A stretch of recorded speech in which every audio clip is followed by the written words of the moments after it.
Go for it. Welcome, everyone. Today is March 24th. The time is 7:06 p.m. We were just having a little bit of a technical challenge to get us kicked off this evening, but thank you, BevCam, for troubleshooting. Today, as I mentioned, is Wednesday, March 24th, which is a committee of the whole of the Beverly School Committee. We are meeting in a hybrid model today. Members of the committee and administration are present, and other speakers are participating remotely using a remote meeting application that is provided at no cost to our district. BevCam is broadcasting us this evening to allow for public access to the open portions of the meeting. This is allowed under the Governor's March 12th, 2020 order entitled Order Suspending Certain Provisions of the Open Meeting Law, Mass General Law 38, Section 20. This order specifically suspends the need for a quorum and the chair to be physically present and asks our body to use technical methods to allow safe public access. We would encourage viewers to use the BevCam streaming options this evening if possible. Tonight is a committee of the whole school committee meeting, which is more of a working meeting, and therefore we do not have an agenda item for addressing the body during this meeting. The next opportunity to address the body in an open session will be Wednesday, April 7th,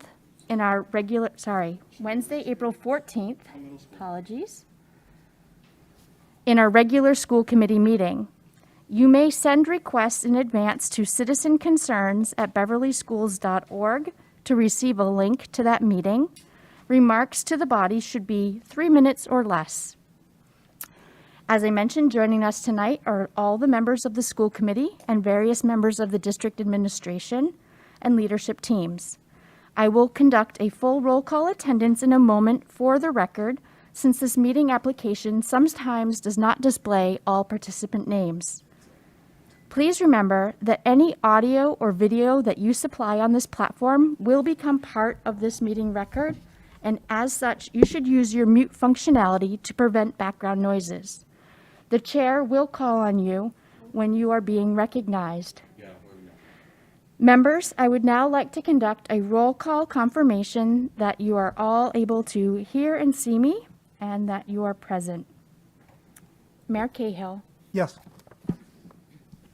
Kimberly Coelho. Yes. Ken Ann McKenzie. Yes. Karen Robinson. Yes. John Milady. Yes. Lorinda Visnick. Yes. And I am Rachel Abel. We are joined this evening by Dr. Sue Chirocek, Dr. Dorothy Flaherty, Here. Ms. Jean Sherburne, Here. Dr. Andre Morgan, Here. and we are also joined by our recording secretary, Liz Karan. Okay. I do not. But Oh, it works, yep. Okay, joining us on our meeting platform this evening, I'm just admitting another participant. We are joined by Miss Betty Taylor, principal at the high school, Miss Christina Leal, our director of food service. Courtney Lata, I wish for you to introduce yourself. Okay, building rep, thank you so much.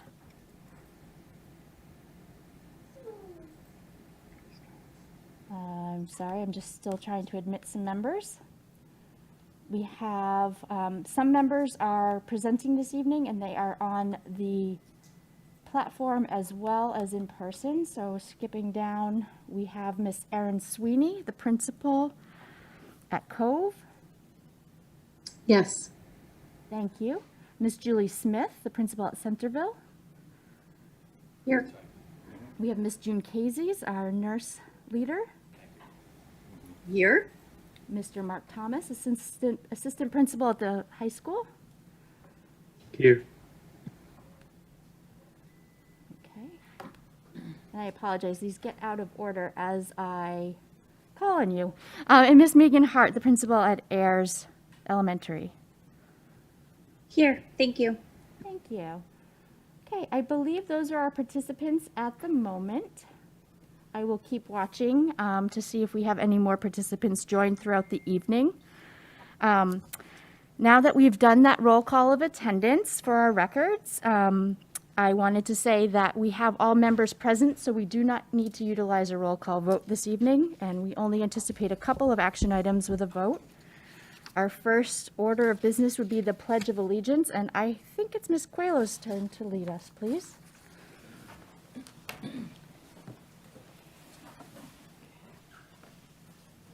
I pledge Allegiance to the flag of the United States of America and to the republic for which it stands, one nation, under God, indivisible, with liberty and justice for all. Oh, there she is. I was looking right at her. Thank you. Miss Bethany Splansky is also present in person. Thank you. Okay, our next order of business is to approve our meeting records from the March 3rd Committee of the Whole meeting. This was an additional Committee of the Whole meeting we had this month. Is there a motion to approve? So moved. Thank you, Ms. Visnick. Do I have a second? Second. Thank you, Ms. Coelho. Are there any edits or corrections that we'd like to make to the meeting record before we publish it? I am not seeing any edits or amendments, so I would like to ask for all those in favor of passing the record. I'm counting 7-0. Thank you very much. Our next order of business is our policy. This one's been bumped along for a few different meetings. As we first discussed in August, there were some changes to our prior policy. And with the help of Dr. Morgan and the administration, as well as some of our attorneys, such as Kat Lyons and people in her office like Amy Rogers, we have in front of us this evening the MASC sample that has been adapted for Beverly. And I would entertain a motion to approve this new policy, ACAB, entitled simply Harassment. So moved. Second. Thank you, Mr. Milady and Ms. Visnick. Are there any questions? I know we've had this for a while, and I appreciate that people had the opportunity to reach out to Dr. Morgan or Dr. Churchek with questions. If there's no questions, the packet does include a copy of this. It's too lengthy for us to read here this evening.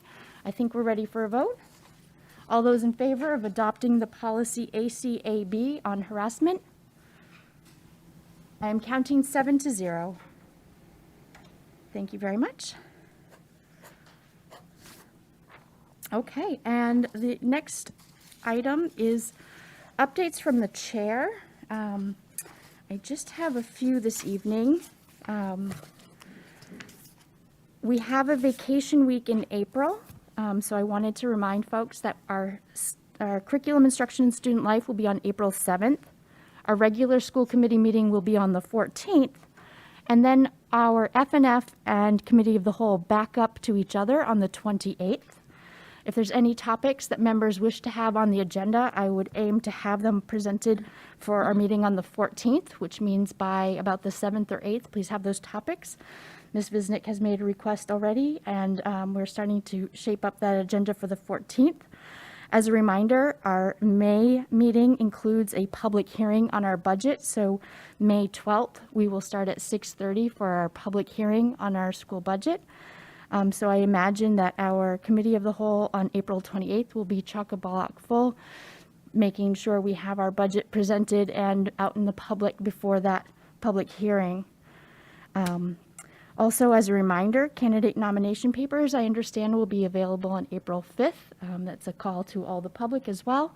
If you want to join us here at this table, it's a lot of fun. So do make sure you look for more information about that through the clerk's office. And I think it's now time to switch over to our main event. So our main topic this evening is actually going to be delving into our equity audit. In the prior weeks, we have heard details that review the district's equity audit from Dr. Churchek and Dr. Morgan. Tonight, we will have an opportunity for the school committee to ask questions regarding the findings and the recommendations. We're going to allocate up to 45 minutes this evening for questions and answers, and I, as the chair, will act as the timekeeper to make sure that we stay on track, since Dr. Trocheck does have additional information to present this evening. 3 major domains have been identified in the audit, which correlate to the district improvement plan. We're all familiar with the district improvement plan. We'll spend approximately 15 minutes per each of these sections. In domain 1, we have engaged learning. This includes student voice, staff development, school climate and culture, and staff diversity. So this is sections 1, 2, 9, and 10. Section 1, accepting and/or marginalizing student identities and voices. Section 2, alignment with definitions of equity. Section 9, school culture and climate. And Section 10, staff diversity and recruitment. In domain 2, we will talk about rigorous and consistent curriculum. This includes the numbers and percent of students enrolled in advanced placement courses, discipline, identification for special education, and participation in bilingual services. So this is sections 4, 5, 7, and 8. Section 4 is the over-under racial representation in advanced placement courses. Section 5 is our English language learners enrollment in advanced placement courses. Section 7 is our over-under racial representation in school suspension rates. And Section 8 is the over-under racial representation in special education. In domain 3, we're talking about our innovative practices, and this includes the curriculum and low socioeconomic status. Section 3 and Section 6 are in this domain. Section 3 is our English language arts and math achievement in middle school, and Section 6 is the economic disadvantage status. So for any questions that remain unanswered after this discussion this evening, please feel free to reach out to Dr. Trocheck or Dr. Morgan. And with that, Dr. Trocheck, maybe you can lead us in. All right, great. Thank you. Thank you very much. So we're here tonight to have what I hope is the first of many discussions regarding the district's efforts as they pertain to equity in our district. First, let me say in advance of this discussion, spending the past few months engaged in deep and reflective work examining our district's practices with a specific lens on equity has been for me a powerful opportunity for both professional and personal growth. The work of an equity audit requires all of us to take an honest look at the experiences of the district's students, their staff, and the community members. That includes a willingness to own and share data and reflect on the ways in which we as a district can move forward and close the gaps experienced by students of color, English language learners, and students with disabilities. Throughout the process, our goal was to better understand the extent to which our policies, practices, and behaviors are impacting students equitably. While this audit provides a current picture of equity, it is important to realize that achieving equity is an ongoing journey for an indeterminate time that will require the engagement of all our Beverly staff, students, and community members. Small changes in everyday practices can alleviate some access issues, but larger, more systemic equity and inclusivity gaps require a defined collective focus to address over time. Enacting sustainable change will require ongoing examinations of how decisions and behaviors impact the educational experiences of all Beverly's students, families, staff, and community. Our goal this evening is to begin the process of reflective conversations about the current status of diversity, equity, and inclusivity in our schools. We utilize the equity audit to gather information about the district's current strengths and areas for growth relative to diversity, equity, and inclusive practices and policies. The process offered us the opportunity to identify areas to improve regarding equitable practices and to develop recommendations designed to focus attention and resources to fully support our diverse student, staff, and community. The recommendations will be reflected in the goals of our district improvement plan, which we will present at the April 7th curriculum and instruction meeting, and more specific details will be incorporated into our action plans for the 2021-22 school year.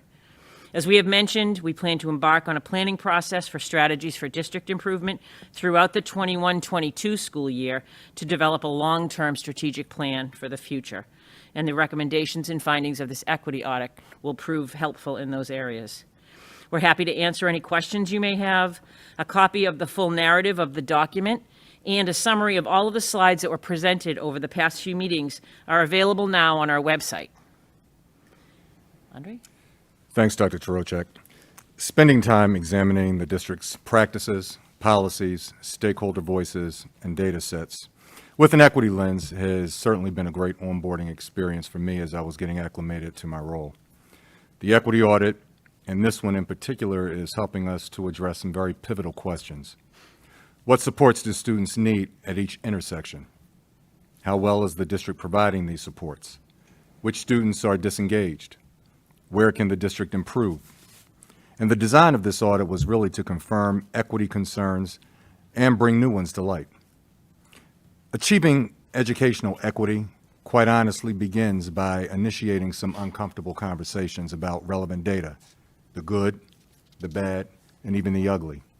And this is good because systemic equity can only be created in an environment that embraces a set of underlying assumptions about the right of every student to receive the best possible public education.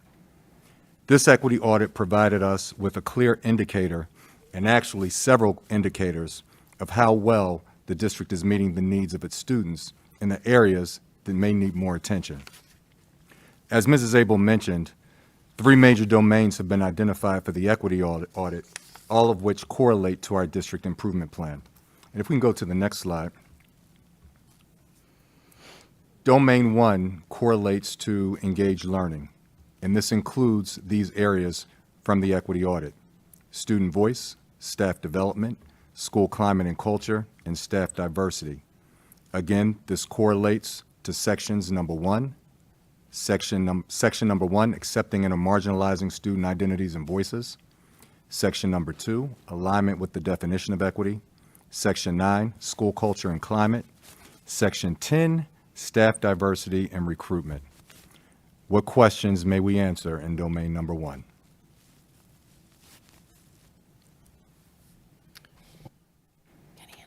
Hi, good evening. So thank you for that. I appreciate the way that, a little closer. I appreciate the way that student voice is centered in that first data gathering experience.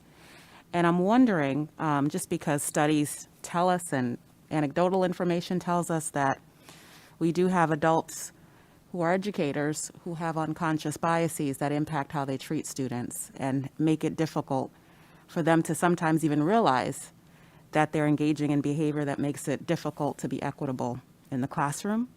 So I'm seeing the recommendations, but I'm wondering how staff and other adults will be supported around their own growth in these issues. Thank you. Let me start. Yeah, go ahead. All right. Thank you, Dr. McKenzie. To that question, we understood, even before conducting the equity audit, that there were internal issues of staff bias. And so we were very intentional in our professional development that was headed up by Dr. Flaherty this year around dealing explicitly with implicit and unconscious bias. Each of our core professional development days have included an element around bias. But in addition, our mandate was not to have these be one and done sessions. So as a result, as we implemented these professional development programs, we put together a set of next steps. And so part of those next steps included individual and collective work with school teams, working with the principals to make sure that staff have what they needed. And in fact, we made ourselves available for individual coaching sessions. And so many of our staff have taken advantage of that. Since we've started the core professional development program at the beginning of the year, to really kind of talk through and learn strategies for dealing with implicit and unconscious bias in the classrooms. Dr. Flaherty, is there anything you'd like to add to that? So I actually, one thing that I would say is one of the things that we have repeatedly come up against, and as we look through and look back in our document review of some of our prior documents, so our district improvement plan or even our ECLC action plan, we had a very strong focus in Beverly on taking a look at universal design for learning, and we were doing it through the lens of students with disabilities, but we really feel like the data has pointed us that we need to be more intentional, I think, not only in providing staff development around those areas, but also the culturally responsive teaching and ways that we can help teachers within the classrooms, address some of these things. And so I think as we look forward to our iteration of the district improvement plan going forward, that lens of equity and that lens of what do teachers need to be able to inform their own practice and help them understand themselves better is a really big important part of that. So, And if I can add one more comment to that, we also understand that the work of self-development is a process. And so this isn't, the work this year isn't treating it as a one and done, and we're not stopping at the end of this year, but we recognize it as an ongoing process as part of our continual improvement cycle to really help staff develop a more equitable mindset, to better serve all students across the spectrum. Thank you. Thank you. Ms. Bisnick? I'd like to follow up on something Dr. McKenzie, kind of follow up on that question in the sense that, do we envision that as a district we would have some minimal level, or we'd get to a date and time where we would expect some minimal, what I'll call competency, or some minimal amount of training for each one of our staff members? And to that extent, can we expect to see as a board, as a committee, sorry, it's a board in Michigan, I'm on Michigan brain today, like a progression of how many staff have taken how many different trainings, so we could see the percentage of our staff that has taken some amount of training, right? Are we moving that direction? Right? Yeah, so I think an actual tangible measure of yeah, how many that's a staff good question, have done how and many I think trainings. that's a really important data piece too for us to know as we go through. We do manage and track all of the professional development that all teachers take, but I want to be really clear. The professional development that has happened throughout this year has been for all staff, and it has that we purposefully addressed it through professional development days. So there were 473 people that were participating in the last professional development day that we had, and we do see the data for that, and we do track that. So our expectation is that all staffers participating in all of these as we go forward. But there is additional work that's being done at individual buildings, and so that is a data point that we can collect and manage as we go forward. It's maybe best that I didn't know that there were 473 people listening to my story. Listening to your story, May I ask there another were. one? You may, Ms. Bisnick, go ahead. Yeah. And in thinking moving forward, we've actually, the national speaker that we had and the book that was delivered for all staff, we've already purchased additional copies so that we can incorporate it into our teacher orientation in August, so that our new staff coming in keep up to the same level of training that our current staff has. Okay. Did our box come in yet? Not yet. Okay. I asked that today. Thank you. Another question I have is around section 1, and a similar type of question around student participation in the world of difference. Do we plan on tracking how many children participate in a given offering like that? Are we going to have some kind of mandated, like the school committee resolution said, every student has to have a graduation requirement in, I don't know, what did we pick, 2025? Mm-hmm.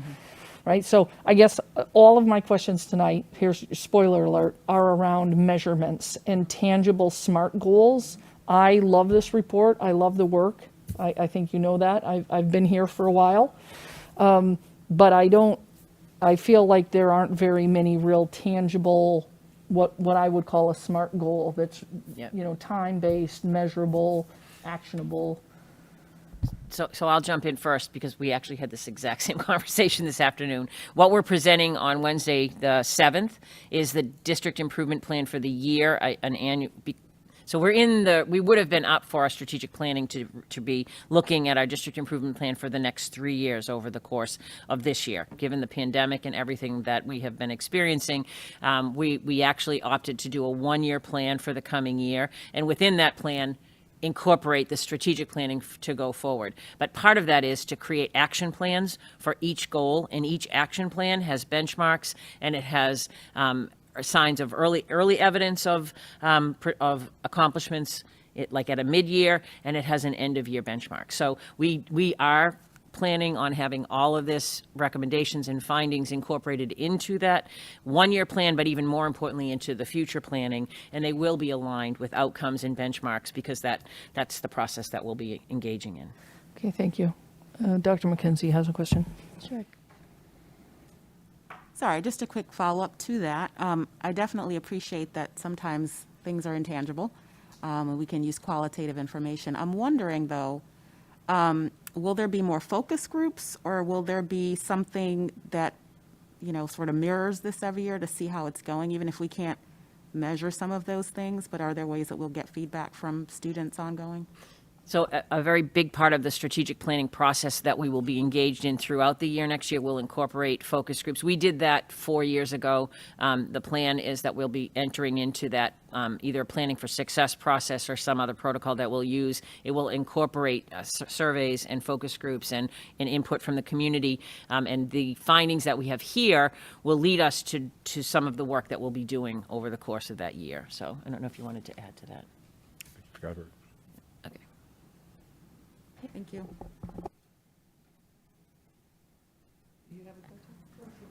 Okay, go ahead, Mary Kay Hill. Thank you.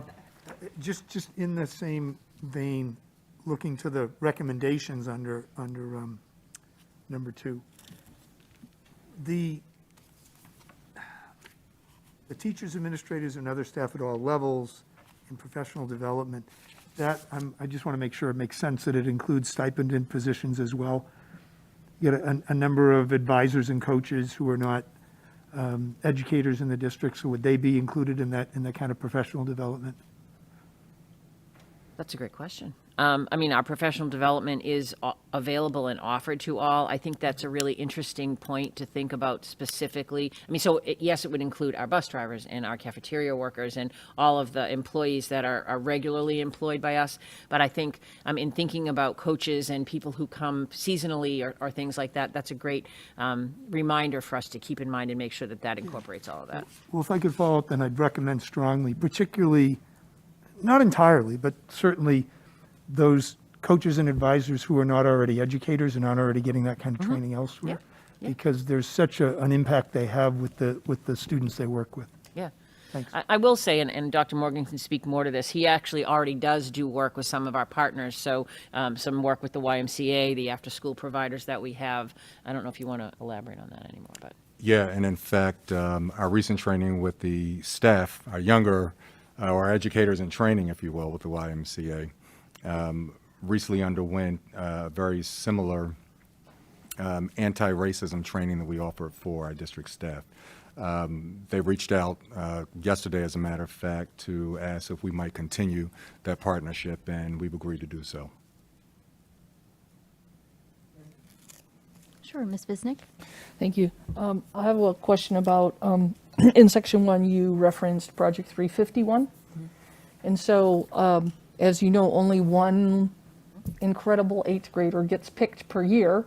And as our class sizes fluctuate in between 350 and 400 students, is there a plan to try to mimic Project 351 and so that more than one child gets to have some kind of service experience in the 8th grade? Or are we just saying, yeah, we'll continue to send our one child into, well, unfortunately, the child this year got hosed, right? So, last year too, but- first of all, Project 351 is awesome, and the model is really good, the community service aspect of that. You know that civics projects are part of a requirement at 8th grade. I believe that the focus in 8th grade is a huge focus on thinking about what that means and how does that impact you and your community. And so I think that's a piece of that, looking at what we are doing in project-based learning in our classrooms and how we're looking at the impact that we as citizens have on the community. So I think that, yes, that will be.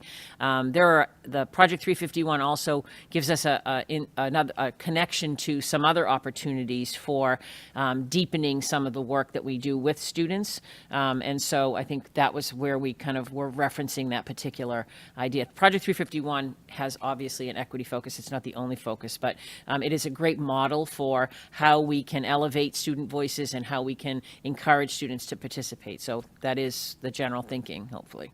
Okay, thank you. I had shared a couple of my questions earlier, and I think that each of the questions that have come to the table have sort of touched on them already about where the specificity would come, and I appreciate that we will be seeing more in the district improvement plan. In section 1, I specifically had some questions about the word policy and whether we might invite some of our student leaders to participate in this body. We do have a standing committee on policy, and it might be advantageous as we have student voice on our curriculum instruction and student life committee to possibly also investigate opportunities to have them play a more active role, especially where we need to really step that up and get that going again with all of our subcommittees. But I also had a question about the A World of Difference program and how we might look to invite some of the less usual suspects. I know that we have a high participation in some of our clubs and after-school activities, peer leaders, and all those types of activities, but I wonder what explicit strategies we might partake in for reaching out to some of those students who might not see it as their opportunity. So I will say that the World of Difference, and particularly at the middle school level, has had a very broad range, and they've worked really hard to always incorporate a lot of students and students who might not have opportunities to engage in other things. But I would probably I'm going to wait a little bit. I think also at curriculum on the 7th, the middle school is the highlight school, and so I don't want to steal some of their thunder on some of the work that they're doing. And I think it would probably be better served to have the middle school staff explaining some of the work that they're doing around some of that. I don't know. I know you've done a lot of work with that group at the middle school. Did you want to? And sure. And I think the direct question, I mean, the answer to the question, I'm going to start with the high school and then backtrack to the middle school. And so with the high school's program this year, and so the World of Difference runs in both the middle school and the high school. Both programs have a very similar focus in terms of selecting student leaders, if you will, who are trained in anti-racist pedagogy, for lack of a better term, and then they begin to implement their knowledge throughout the school to other demographics. So to Ms. Visnick's earlier question, since this touches on this, yes, we are tracking that very explicitly and from the student leadership in terms of the number of students that they're going to be touching through their varied activities over the course of the next few months. To Ms. Abel's question, how do we engage those students who typically kind of sit back on the sidelines, as I think is what you're asking? When we did the planning specifically for the high school, one of the recommendations was to start looking at how we can pull in those students into the leadership roles, if you will, who typically fall through the cracks, quite honestly, who we don't think about because they're not the model student, because they're not on student council, or they're not in a particular club, or they don't have a certain GPA. I'm just being honest as I'm talking about this. And so we were very intentional on the high school level to work with our adjustment counselors to identify students who had specific barriers and who had certain needs to engage them in that process. And so our planning team, our leaders in the high school, are creating a different World of Difference program, if you will, that's going to look different, in the next couple of months across the high school. In the middle school, we were initially targeting 30 young people to serve as leaders in the middle school. I think the advantage to that particular selection is that the recruiting of that program followed race and racism conversation we had with students in the middle school. So that in part spurred interest, and so that was a really good thing. And so we had 70 students in the middle school from different backgrounds and experiences who participated in the recent 12-hour training which occurred earlier this month. From that training, the advisors to the program will be setting up different activities where these students will reach out to students on their grade level with specific activities around racism, oppression, and discrimination. We'll be tracking that because this is really the first time that we really expanded it to this degree. And so we want to make sure that it realizes the most expansive impacts possible. So yes, we're specifically being mindful of the measurement of this and how it's going to impact not just a group of students, but all of our groups of students collectively across the spectrum. Thank you for sharing that additional detail. I appreciate that. Looking across the table, do we have? Oh, okay, Ms. Bisnick? I'm wondering in section 9, the school culture and climate, if there's any plan to try to leverage what Ms. Taylor already has at the high school for her high school climate. She has a high school climate group. I'm sure it has a much more catchy name. Climate Committee, I think. The Climate Committee, okay. I didn't know last week's initials either. I'm really not good with that. So that already exists, and I don't see it mentioned here. So I'm wondering whether there are plans to incorporate that, or is that going to go by the wayside to do something new? Do we have any sense?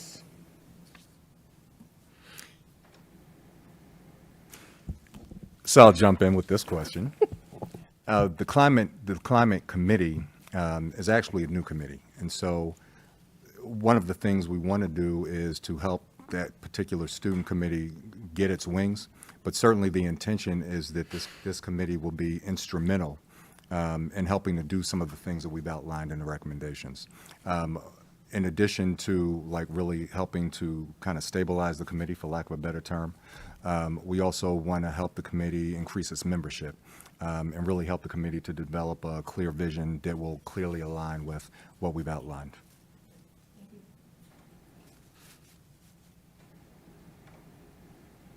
I have a follow-on to that section 9 as well. I think one of my wonders is how we use technology as a means to survey parents and to get reflective responses about culture, wondering what more we can do as a district to make sure that we are bridging the digital divide, reaching a broad variety of parents, caregivers, and situations.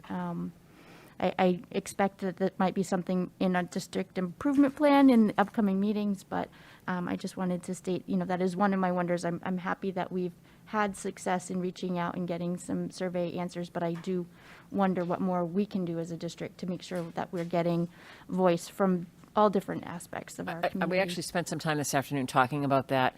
And I think, surveys are great and they give you some answers, but we actually, I think, are thinking more in terms of parent forums and opportunities to have community discussions, and as well as thinking in particular, perhaps looking at affinity groups for some of our families and finding ways to provide environments for them to be able to share. And so I don't know if you want to talk a little more about that or.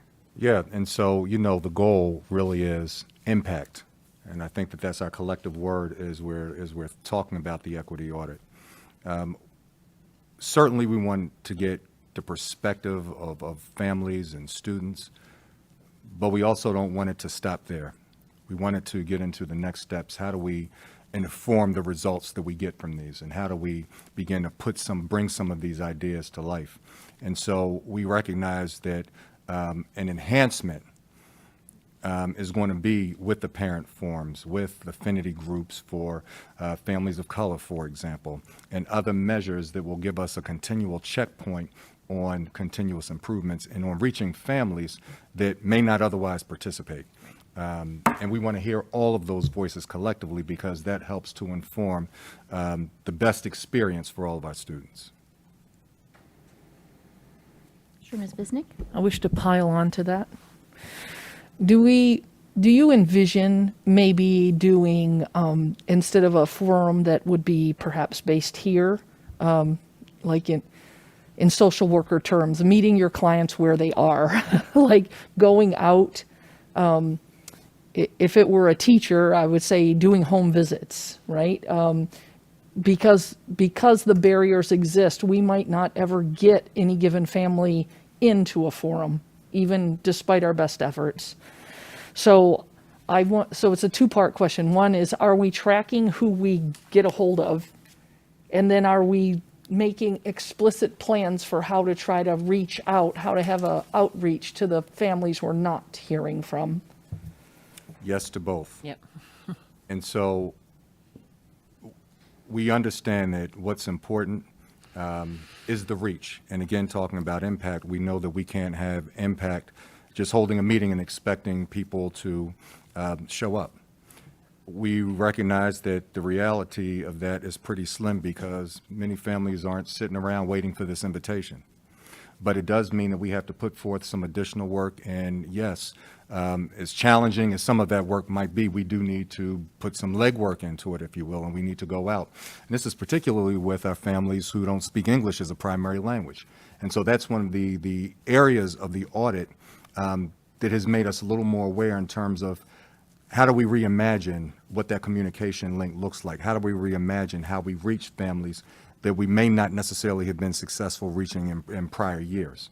And so we're looking at just a complete kind of shift mindset-wise across the board in terms of how do we reach those who have fallen through the cracks? And so, yes, to both of those questions. Fantastic, thank you. Okay, just keeping an eye on the time. Oh, Dr. Morgan, go ahead. If you press the Mackenzie. button for it to be green, Mackenzie. What? You don't have to hold it. You don't have to hold it down. Sorry. let go. Great, thank you.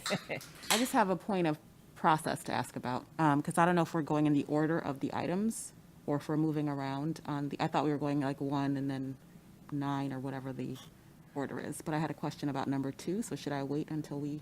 I think we've touched on it. Yeah, so in the domain, go right ahead. Great, perfect, thank you. So, I'm sorry, so I had a question about the equity definition. And I find that actually is really common, that there isn't a clear shared understanding. So I think it's wonderful that the district is going to have a statement and really be clear about that. I always see that the next step is teachers say, what does it look like? I'm wondering, are there any kind of rubrics in terms of look-fors or the ways in which someone can track their own growth around this that the district will provide to teachers, just so they can have an idea of, how to essentially monitor themselves, to know what that actually looks like? Because that seems to be problematic after professional development. When people go back to the classroom, they often say, well, I don't actually know what this looks like in practice, especially when it comes to parent engagement. There's sometimes some trepidation about how to engage with families or how to build those relationships so that one can be better informed in ways that would allow for more equity to happen. So do we have a way to share how that looks with teachers and maybe a way for them to also self-monitor? So I would start with, first of all, the look-fors are exactly how we have followed up on most of the initiatives that we've done. So when we did UDL, we developed a set of rubric around UDL and what to look for in a classroom that was implementing them. It's exactly the process that we'll follow. I wouldn't say that they're developed yet, but I also know that at the state level and at a regional level, that's the conversation a lot of people are thinking about. How do we measure and how do we help? But that's definitely in the district, that's how we have operated over time. The developing some specifics so that teachers know what those look-fors are. What does it look like in the classroom? What does it sound like in a classroom? What are the students doing in a classroom that's really addressing these things? What is the teacher doing? What are families doing? And so that's the conversation we spent, the fall prior to the closure, working on. We weren't looking specifically at equity. We were looking at that point on what does UDL look like in a classroom. But I was just going to add to that. This is one area where some of the work coming out of DESE is really strong around the rubrics that we're using for teacher evaluation. And they've come out with much clearer language around equity and what to look for. And I was just on a forum 2 weeks ago that looked at the current kind of the one-pagers, the look-fors that they put out. And that was the feedback overwhelmingly from the practitioners that were in there was, don't take this away. This is so much stronger than your original system that was so cumbersome. And so we're anticipating there's going to be more of that coming as they're developing some of their clear language and lenses around equity as well. But they have provided us some resources, and we're looking for more coming in the future. And as a compliment, following our broader professional development days, all of our building leaders have been intentional in terms of doing staff development around anti-racism, unconscious and implicit bias. And so part of that monitoring and that continued work as part of next steps have been specific simulation trainings, if you will. So for example, if you have a student who brings a particular thought to school and shares it in the classroom, and you might be uncomfortable because you're at the beginning of your journey, how do you handle it? And so we've been doing a number of those sessions with individual school staffs across the district to help staff become a little more comfortable and aware in terms of how to handle that instead of just disregarding it because they have a discomfort level with the topic. And so we're very intentional about that. In fact, we're doing that more regularly in the last couple of weeks so that we can, and we think that not only helps to kind of ingrain the content that we're sharing, but also helps to do continual reflection and hopefully shifts mindsets. Thank you. Thank you. Still on domain one, I saw Ms. Robinson and then Mr. Milady. Thank you. I love to hear that it's not a one and done type of professional development, because we know that busy people forget what happened if it's that, and then we move on to something else. So that's wonderful to hear. I was just wondering if we hear about the professional development as they happen, but I would love to see some sort of, is there any sort of plan that we could know about, like the topics and the dates, and then possibly the plans to put those into practice and then reflect on them when they come back to the next professional development. I'd just love to see the flow of how this all is set up. So for one, actually, we in our discussions and conversations we've been talking about, we really did have a very comprehensive, well thought out and well planned sequence of trainings that we had for our staff this year. And we realized that we think it's a great opportunity, perhaps in a summer institute, to sort of walk all of you through what the teachers have walked through so that you see and understand what has been done to date and sort of preview what's coming. So, that's something that we were thinking about. If there's a summer retreat day for the school committee that we can share with you in a little more a setting where you can, have time to interact with the topics and with the things that we've been doing.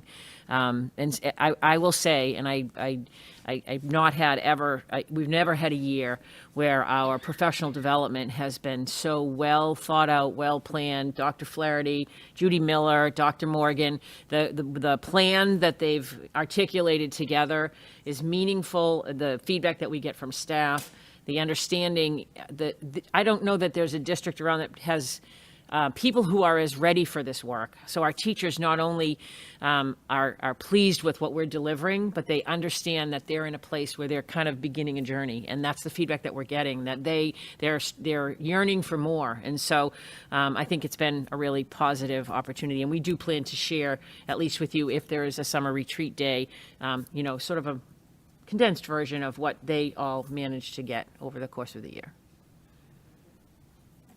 Go ahead, Mr. Milady. Thank you very much. And I love the analogy of this being a journey, because it is, and we're all on our journey. And my question is, based on what we're hearing in CISL, and some of these journeys have been going on longer than others. And I would say, how do you feel where some of the staff is on their journey? Do you feel as though maybe people have been starting this already on their own, as we saw through conversations at the elementary level with having teachers re-examine their libraries? And I guess a comment for praise is I love this idea that we're getting our staff in the building who are a little bit more comfortable in this to try to help people along as we're going. So I guess, how do you feel overall where some of our staff members are as they're moving forward? So, you know, I actually worried at the beginning of the year because there were some buildings that had embraced the work earlier and maybe had gone more deeply and held more book groups or done, you know, had more opportunities for staff development. But I also think that, you know, I've said this all along, the events of this past year, whether it's pandemic, whether it's the awakening of the country to the need to think differently about how we treat other people and differences amongst people, I think that there's an there's a belief that no one there's no one that doesn't have anything to learn. Like everyone has something that they can learn and take from each experience. And so there's like a kind of a camaraderie amongst the staff as they learn together. I think Dr. Morgan's probably a better to judge in terms of if there's a place along a continuum that we go, but I don't know if you want to. Yeah, I think you said it well. You know, the staff is at different places. And I think we've done a great job in helping to move the needle with all of our staff collectively. And so whether you're a little more advanced or you've taken a few more steps, I think there's been vast movement and growth across the district with our staff. And so we're excited about that because we see the innovation and the opportunity. But we also can't get complacent with that as well. And so we understand that we have to continue to encourage and motivate and even push our staff sometimes to get them to a place where all of our students are best served. One of the things that we're doing is, in addition to pushing and expanding our staff, if you will, mindset-wise, is we're doing the same with students.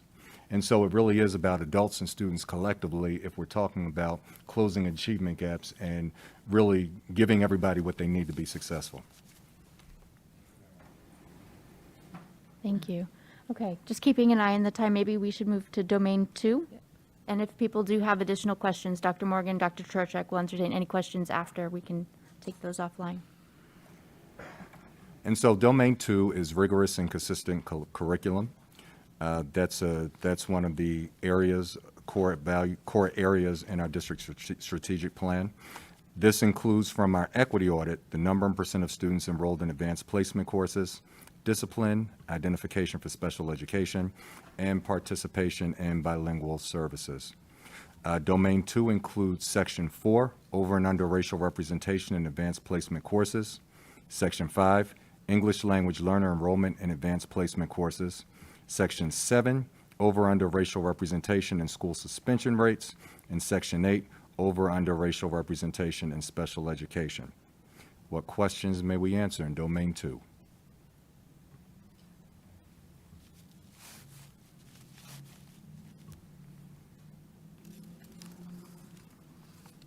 Okay, Ms. Bisnick, do you want to go first?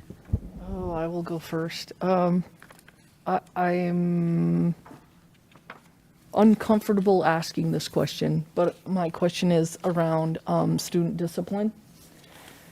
And I guess the suggested priority 1 and the efficacy of that approach, if we have been using that approach previously, then like, why do we think? Well, so there's a question. Have we been using that same approach previously? I have an idea of what that answer is, but maybe I'm wrong. And if we were using that before, why do we think that using it now is going to make a difference? Are you referring to the PASS program? Yes, ma'am. Okay. So I will say that we have, I don't think we're that deep into the opportunity to have an alternative suspension program. It was relatively new. I think we're probably in our 3rd year, maybe. We believe it's been very successful, and that it has, we look at the data, and it has certainly had an impact for us in the district. The high school has worked very closely in the development of some of this. We're expanding it down to the middle school, and we believe that we think it's working really well. So I don't know why we would discontinue that program. I'm just saying that if we look at the data and we see that we have disproportionate numbers of disciplinary actions for our different subgroups, maybe a better way of phrasing the question is, why do we think that that how is that program going to make it so that our staff that does the disciplines more evenly? So I actually think the finding, and the finding that we had through the process was that we are disciplining evenly. We're no, the number of students that have a disciplinary action may differ in proportion, but the actual discipline that's taken for each student, the finding was that we are disciplining evenly. There's just a higher percentage of actions in a particular subgroup. Right, And so there- how do we even that out? Where is the tie in between the past program and evening out who gets sent to the office versus who just gets said? So I think you're talking more in the tier one around sort of what are we doing for within the classroom for teachers for the day-to-day kinds of things that don't end in disciplinary removals, so to speak, which this data was speaking to disciplinary removals like suspensions versus students that are I'm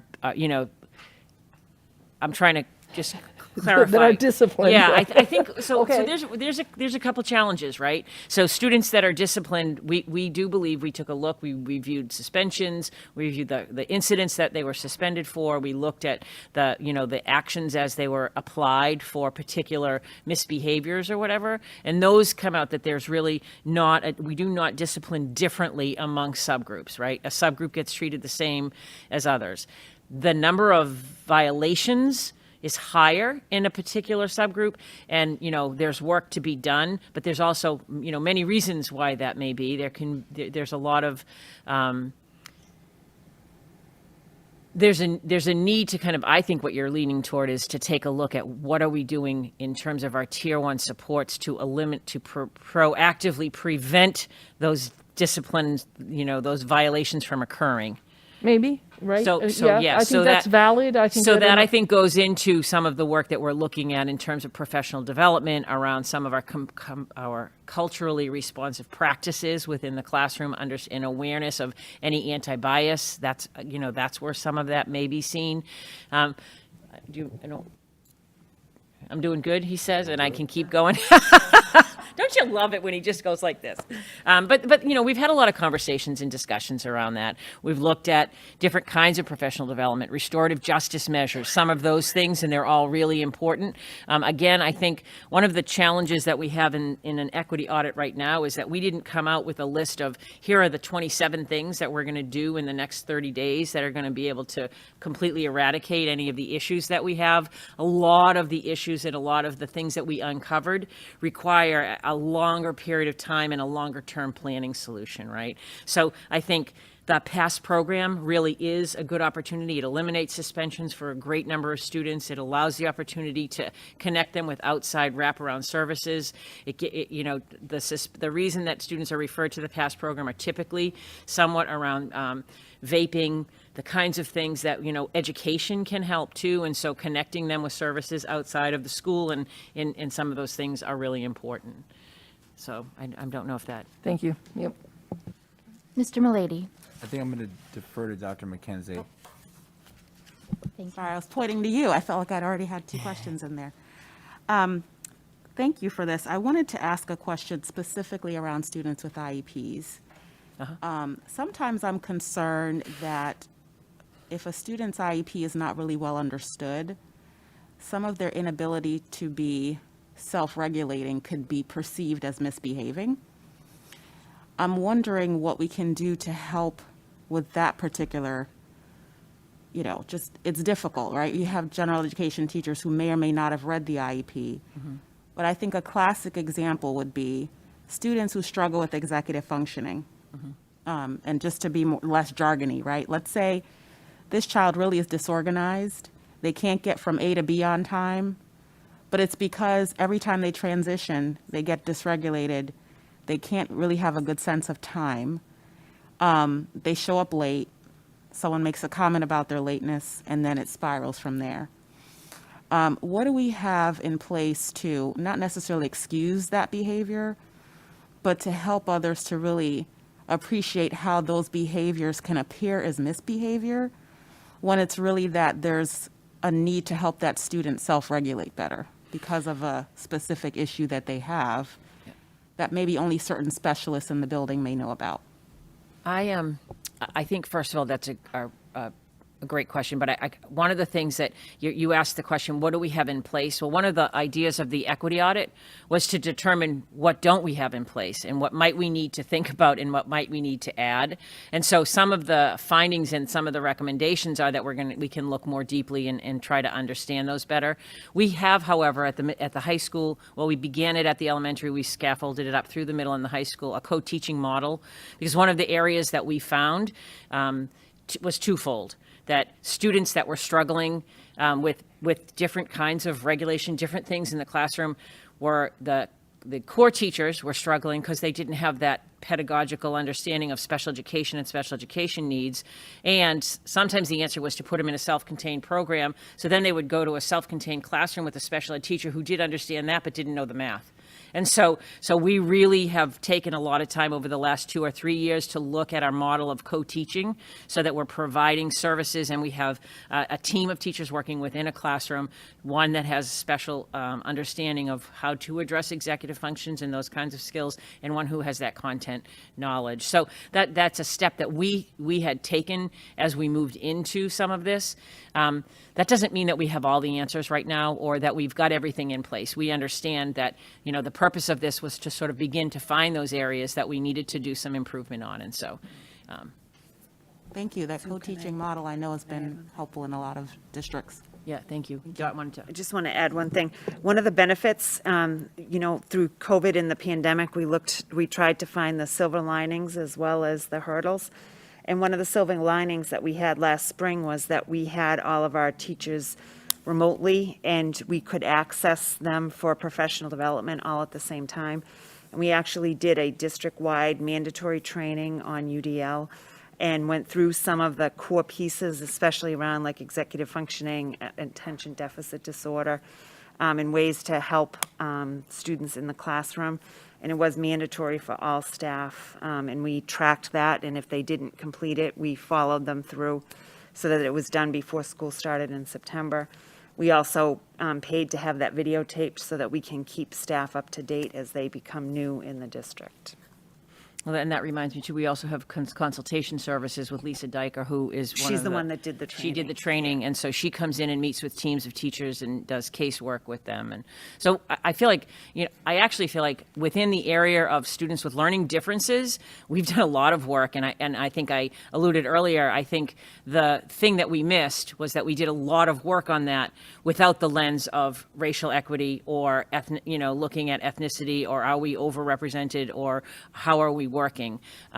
So I think we have a lot of really good things in place, but I think that lens, there's additional lenses that we need to apply and other things that we need to work on.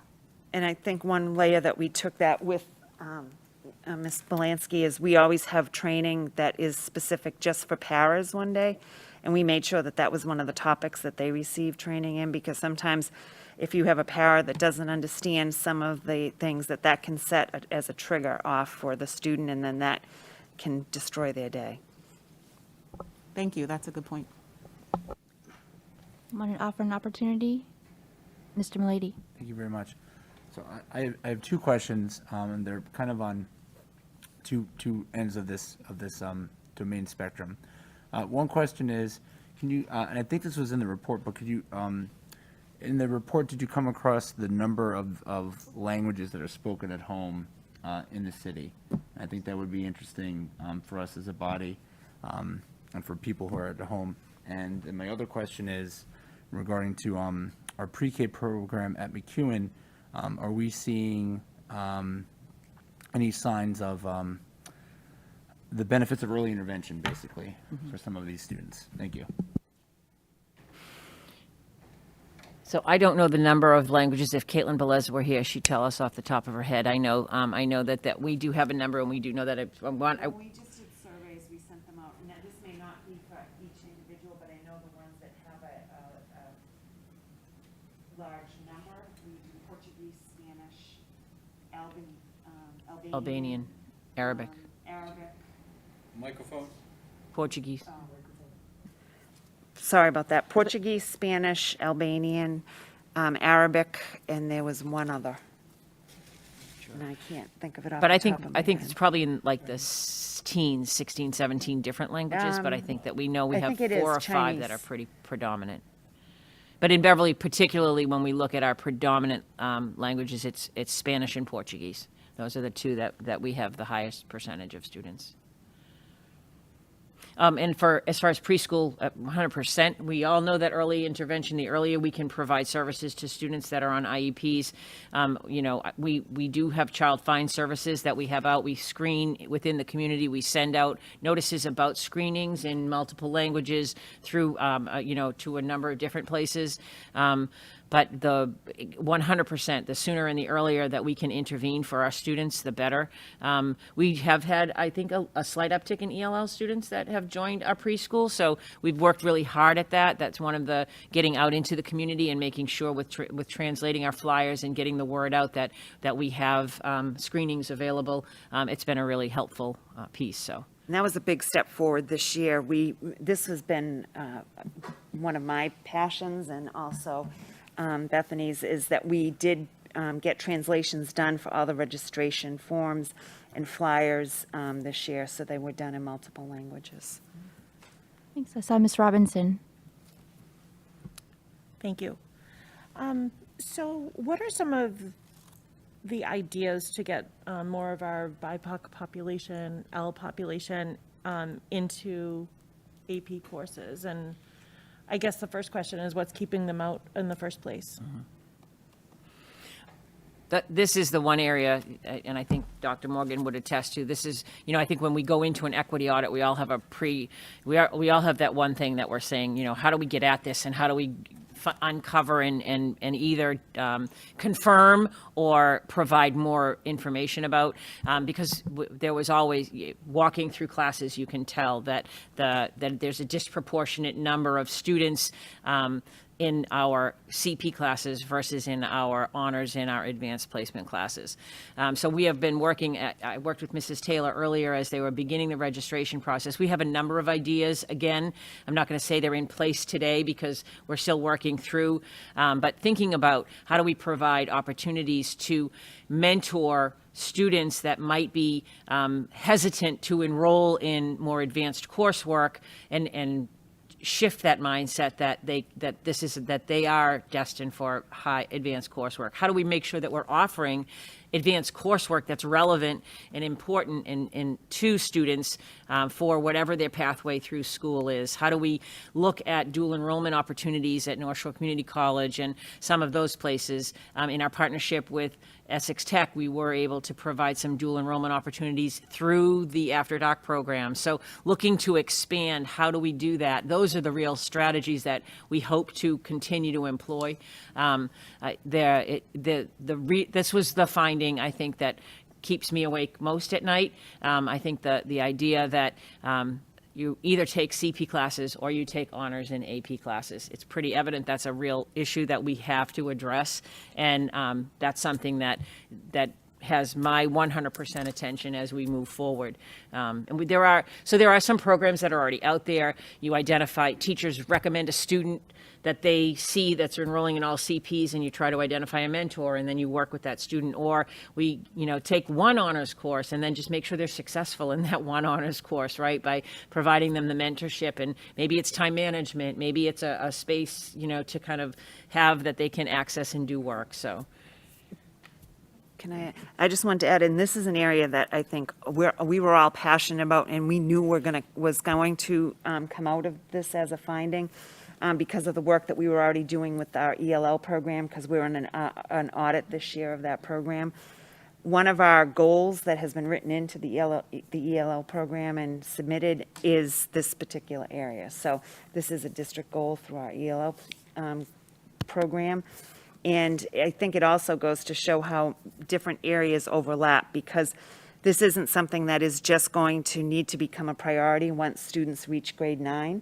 If we really want students to be able to be prepared and be able to access advanced placement courses when they reach grade 9, we need to be thinking about it in grade 5 and making sure that we're offering rigorous curriculum, but also scaffolding to make sure that students, see themselves as students who can take honors level classes and can be successful, and that we've prepared them. So it's not, it's definitely a long-term goal that we need to look at. And this is another reason why our professional development for staff is critical and can't be a one and done, because we know that the work that we do around cultural competency, diversity, equity, inclusion, and anti-racism affects a multitude of areas, including this one. Just to add to that, is there a process in place where teachers recommend students for the course that they should take the next year? Like, it should, I believe, I'm going to defer to Dot on that question. Yeah, teachers are part of I'm going to just leave this on. Yes, teachers are part of the recommendation. I think Mrs. Taylor's online. She can talk more specifically about the high school program, that we don't have options really until they get to that level.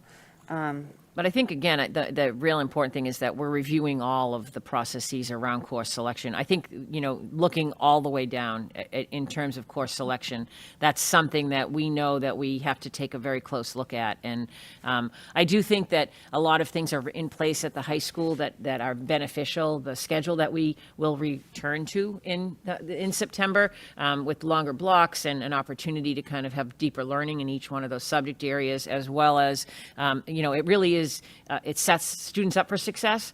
And so the job now is to take a look at what is that course placement process and what procedures are we using and what are we doing, I think, as we take a look in terms of guidance and, helping students make selections along the way. Those are all areas that we know we need to take a deeper dive in as a result of some of the findings that we had. Ms. Taylor, I saw you came off mute. Did you want to say a few words? I can just give some general ideas about our course selection process, and I'll talk about grades 10 to 12. We do teacher recommendations, and we touch base with teachers each time we go through the scheduling process about particularly looking for students that we want to encourage to take more challenging courses.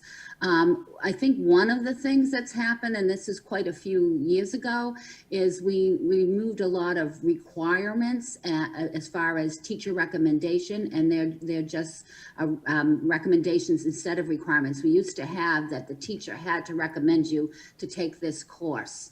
We also took a look at the grade you had to have achieved in a previous course in order to be recommended or allowed to take a course, and sort of open those up a bit more. In the 8th grade, as we're approaching our 9th graders, we do get recommendations from the middle school teachers, and we put those in initially. But in all of our course selections, the final decision is the parents. A parent can choose whatever levels they wish. And we do have quite a few parents who speak to us before the school year begins about changing levels for their students. But we are reaching out to students. And in regard to what Dr. Chirocek spoke to about mentorships, we are doing a little mini pilot program this year where I have the guidance counselors choosing 4 or 5 students to bring into conference and recommend that they change their level of a course. It might be several courses, or it might be one particular subject after consulting with the teacher. So we are trying to target and have a one-on-one conversation with students. I mean, I think our guidance counselors have done that more or less all along, but just be much more conscious of making sure that we've intentionally said to students, you're really strong in this area. You really should take this challenge, and here's why. Thank you, Ms. Taylor. Looking around the table, are we ready to move on? One more, Ms. Visnick.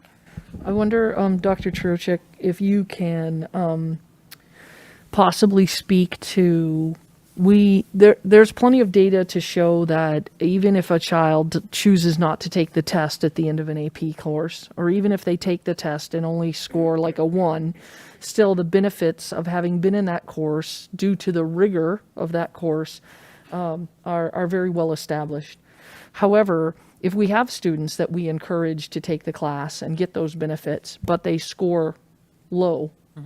That goes to a standard kind of ranking of our school district, right? So some would assert that that's the reason why we discourage certain students from taking those AP classes, because we don't want the low scores, because we don't want our school system to be then ranked poorly. So can you speak to that, or can you speak to whether you think that our AP scores are a good portion of our current school ranking, high school ranking?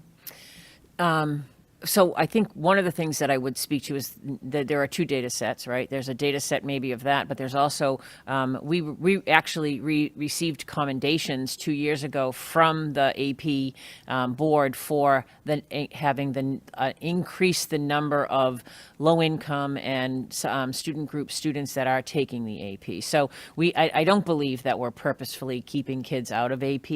I think it's more, I think the issue that we address when we look at AP is something that goes back to us perpetuating some of the more traditional scheduling procedures that we have and not being intentional about reaching down and looking for students. In terms of high school rankings, that hasn't been something that I was particularly following or checking. I know there's a number of people that out there in a number of different rankings, and some can range from how many students are, playing in the band to, so that, I don't know what the criteria for all of those are, but I can assure you that we're not intentionally keeping out students from that for that purpose. Mostly because I never really considered it as even anything that I would worry about. So, Mrs. Taylor says that is not the case, Yes. because parents can always override and put it in. I think it's more the fact Well, that, that's not our culture either. yeah. Right. And it's, parents can override and put a student in there, but I think more importantly, we need to do a better job of letting and helping students see themselves as being students that can take higher level courses. I think if there's anything, too, that we have to think about and address, students have avoided AP classes perhaps because of the summer work that was involved and the thought that they couldn't be participating in that or doing that. And I think rethinking what barriers, we need to identify, what are those barriers, right? So rather than attempting to say it's one thing or another, I think we need to look comprehensively at what exactly are the barriers that are getting in the way. We have to ask the students, why aren't you taking these classes? And how can we, what could we do that could support you, that thinks you would make you successful in these classes? And what do we need to provide some extra supports at school, mentorships, things like that? I think that's really the direction that as we go. I think we also need to look at the level of rigor in all of our classes, right? So every class is supposed to be teaching at grade level standards. And so let's help people peel through what is the difference between a CP class and an honors class and an AP class. AP clearly has that college level work that is attached to it, but don't we, I think it's a shift for us in how we put together the scheduling and the course assignments, and then supporting students once we get them in there.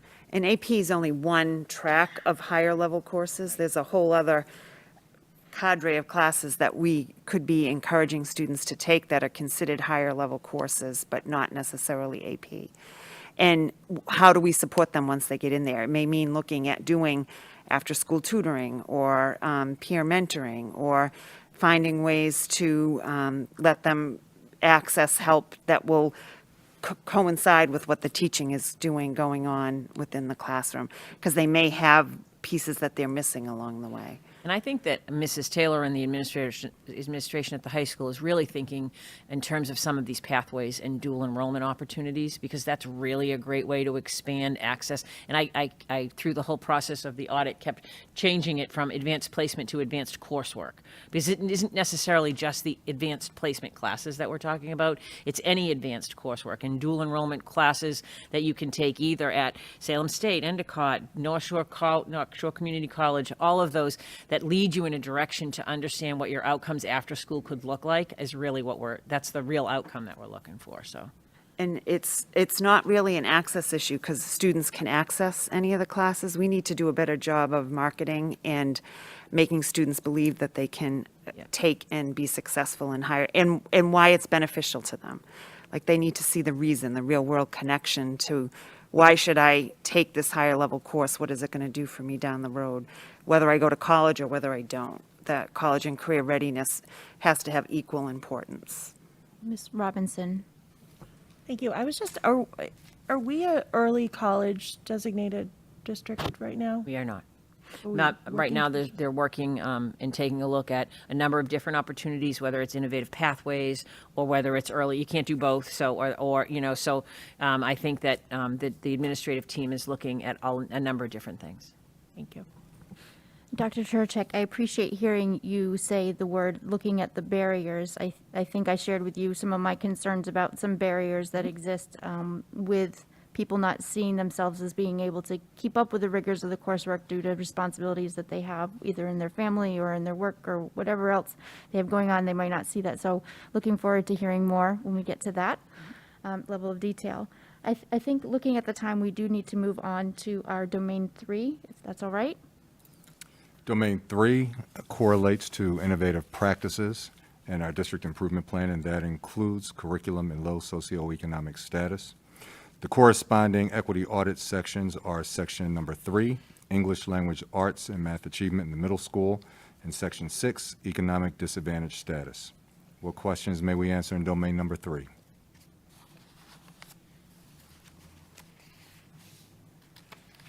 Okay, Ms. Visnick.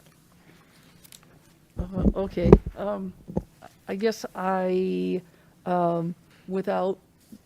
wish to be incredibly respectful, and without saying I don't believe part of this report, I am skeptical around the closing of the achievement gap, because I think it was approximately a year ago that you and I sat down, Dr. Trocheck, and looked at some numbers, and where I have seen a gap closing for a given school, for a given grade, for a given subject, the opposite subject grows. Specifically, when we put our efforts towards, for instance, math, we see the math gap close that year in that school, in that grade, but the same grade and school English gap grows. So the report specifically calls out growth, and an incredible amount of growth in the socioeconomic disadvantage. And so I wonder if, when you say the gap is closing, if you're measuring the growth to the growth of the non-socioeconomic disadvantaged versus measuring the standard definition of the achievement gap, which is that of the standardized testings. So which finding are you calling us, asking us to address? I won't say calling us out on. Hold, please. I guess C. While the data indicates on the whole that the economically disadvantaged students perform below the aggregate and standardized testing, further review of accountability shows significant gains in growth for the economically disadvantaged students. Elementary schools have made significant progress in closing the gap for economically disadvantaged students. Yep. And so the data, if you look at the data fields that we had incorporated, I don't think we actually put the charts in here. At our elementary levels, we had a school of commendation this past year, Centerville Elementary School, for their growth, and the other schools that were identified as level 1 schools throughout the past 3 years have all been on the basis of closing the achievement gap. That's the data point that they look at. We really have had tremendous success at our elementary level. I think that we say that specifically in this one, that we're looking at the elementary. I think our finding and our recommendation is that we need to take a look at some of the strategies and pedagogies and some of the ways in which we have addressed achievement gaps at the elementary and apply them at the middle and high school. You know, I mean, I I don't know that the data doesn't show that we have done a good job at closing the achievement gap. That's what the data shows. That's what the Department of Ed reports. That's what our, if you look on the district, at the Department of Ed at the site, the elementary schools have had tremendous success in closing the gap. And whether or not it has been some years in one and some years in another, they haven't fallen back down. So they have made some gains in that area. And that doesn't mean that it is done or that our work is finished. It just means that we have identified some strategies at that level: data meetings, use of data stories, use of small group intervention, use of taking and identifying specific needs for students, the project-based learning that we've done, bringing in some relevant and authentic learning and incorporating all of those things into those disciplines. That's the strategies that have been successful for us. And so we believe that we acknowledge that we have a lot more work to do and that we're not finished, but that's a direction that's going in a positive direction. So I guess that's what we were alluding to in terms of that. Maybe we'll have a data date. Well, I wanted to interject and make this maybe more of a conversation. I think that we struggle since we moved our fifth graders out of the elementary data set up into the middle school and made it a transition year for fifth graders. And then we've had the pandemic and we've had no MCAS data. Yep. And so I think, and we also had switched from the MCAS to the next generation MCAS, and I can't remember the PARC test. Yep. We've been all over the map in terms of our data collection and what we're measuring and who we're measuring and all of that. So, But I will say that our district data that we collect, the district level data that we utilize, whether it's DIBELS, whether it's some of the Linkit assessments that we do, we monitor. We have had a steady monitor, and we monitor cohorts, and we monitor them over time, and we also monitor the same, grade to grade, year to year. So we do take along, and I think we believe that it's the use of that data that has helped us be able to be more specific and intentional in the work that we do with all students in our elementary, whether it's economically disadvantaged or students with learning differences, all of those areas. So I think that's I think in the finding, what we were saying, we found, I think I found the process of the equity audit was powerful in that, it allowed us to identify areas that we really were struggling in, but it also allowed us to identify some areas that we had strengths. And one of the areas that we did have strengths was, in particular, in the work that we have done at the elementary level. That the other there are a number. The other area is particularly within the special education realm. We are not found to be disproportional in our finding of the number of students on IEPs within certain student groups. We have some pockets within special ed, particularly sub-separate settings, and so we were able to kind of utilize this to see both. So we know that we have work to do perhaps in culturally responsive teaching and learning as we address some of those needs, but it allowed us to kind of see some of those things. So, Dr. McKenzie. Hi there. I'm happy to see information about, place-based learning, relevant learning. I'm wondering, because this is a conversation I've been having in higher ed, how we can, amplify some of the things we learned during the pandemic to convert that into modules that make sense for high school and even middle school. Mm-hmm. So, for example, can we talk about health disparities and incorporate that into health as well as math, for example, so that, the last year and a half of what we've experienced can somehow turn into something that is relevant, but also a way to have children think about potential uses of data, potential uses of information, making that sort of capitalizing on all the rich information we're going to have after this for all these domains. I mean, there are so many ways you can apply what we've been learning during this time. And I think if there's a way to make it positive and useful, I'm wondering if there are efforts to partner with like the Department of Health or other institutions and agencies to convert that information in a way that's useful to our classrooms. So I will say, we were in the beginning stages of rolling out pretty robust project-based learning initiatives across the district when, and I think one of the biggest disappointments of the closure back in March a year ago was that we were halfway through some projects, right? And the idea of was really beginning to blossom, that relevancy in learning and project-based learning, and some of those things were really important. We have had a number of project-based learning experiences for students that specifically use data sets like that. We had a group of students at the Cove School who looked at immigration and looked at, what can be done within the community. So those are all things. Again, I don't know, I can't speak to exact tasks that are in place right now, but that is certainly the direction that we think we have to continue to grow in.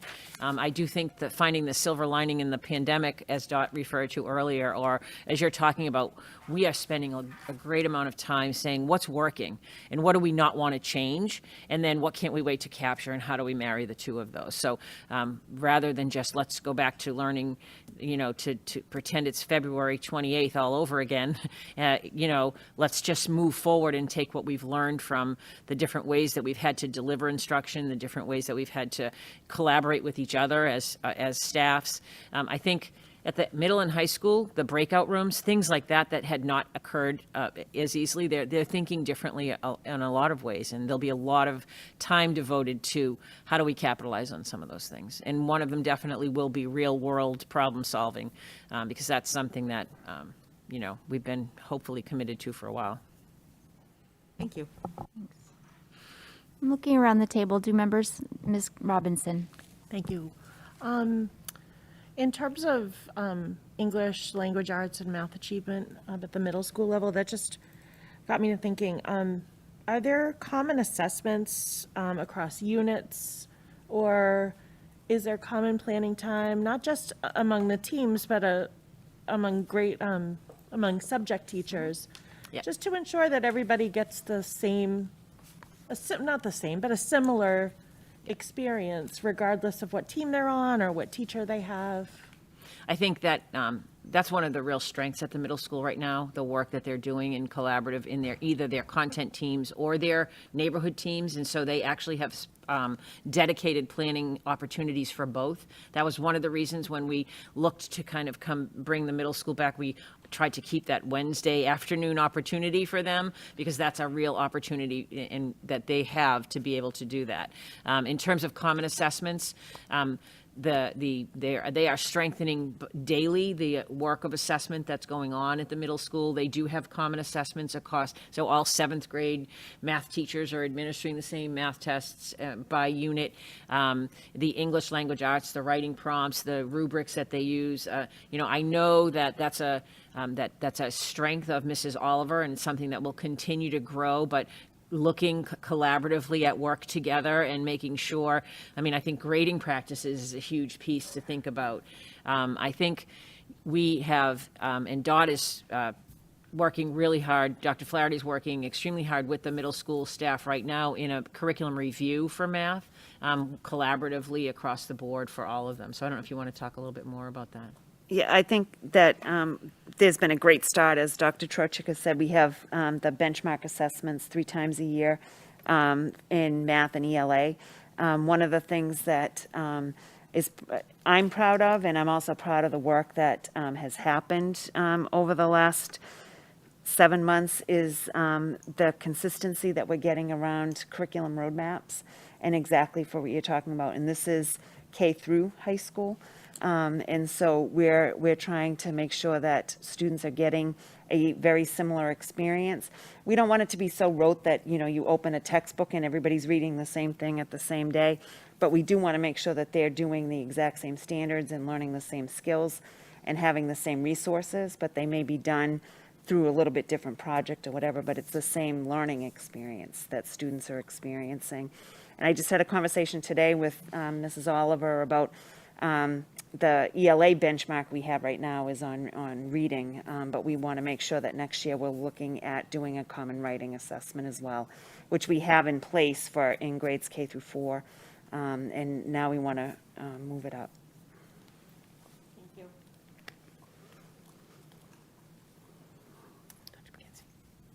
Thank you, Dr. McKenzie.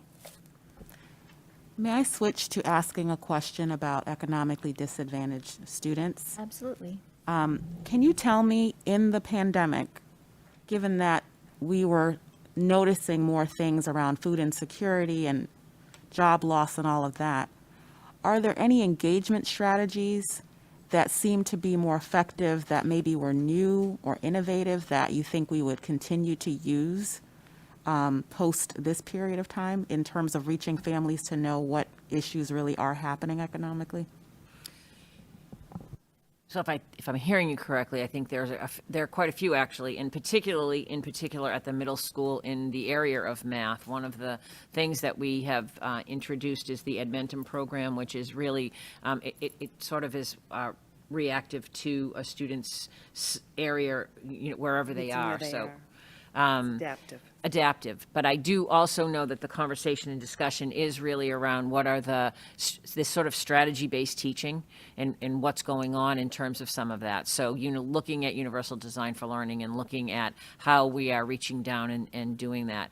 I don't know if you mean particular programming for students that are economically disadvantaged. I will say that at the middle school throughout the pandemic, there were quite a few students who we brought in for learning labs that we looked and targeted certain student populations to see who was struggling and who couldn't, who was having difficulty.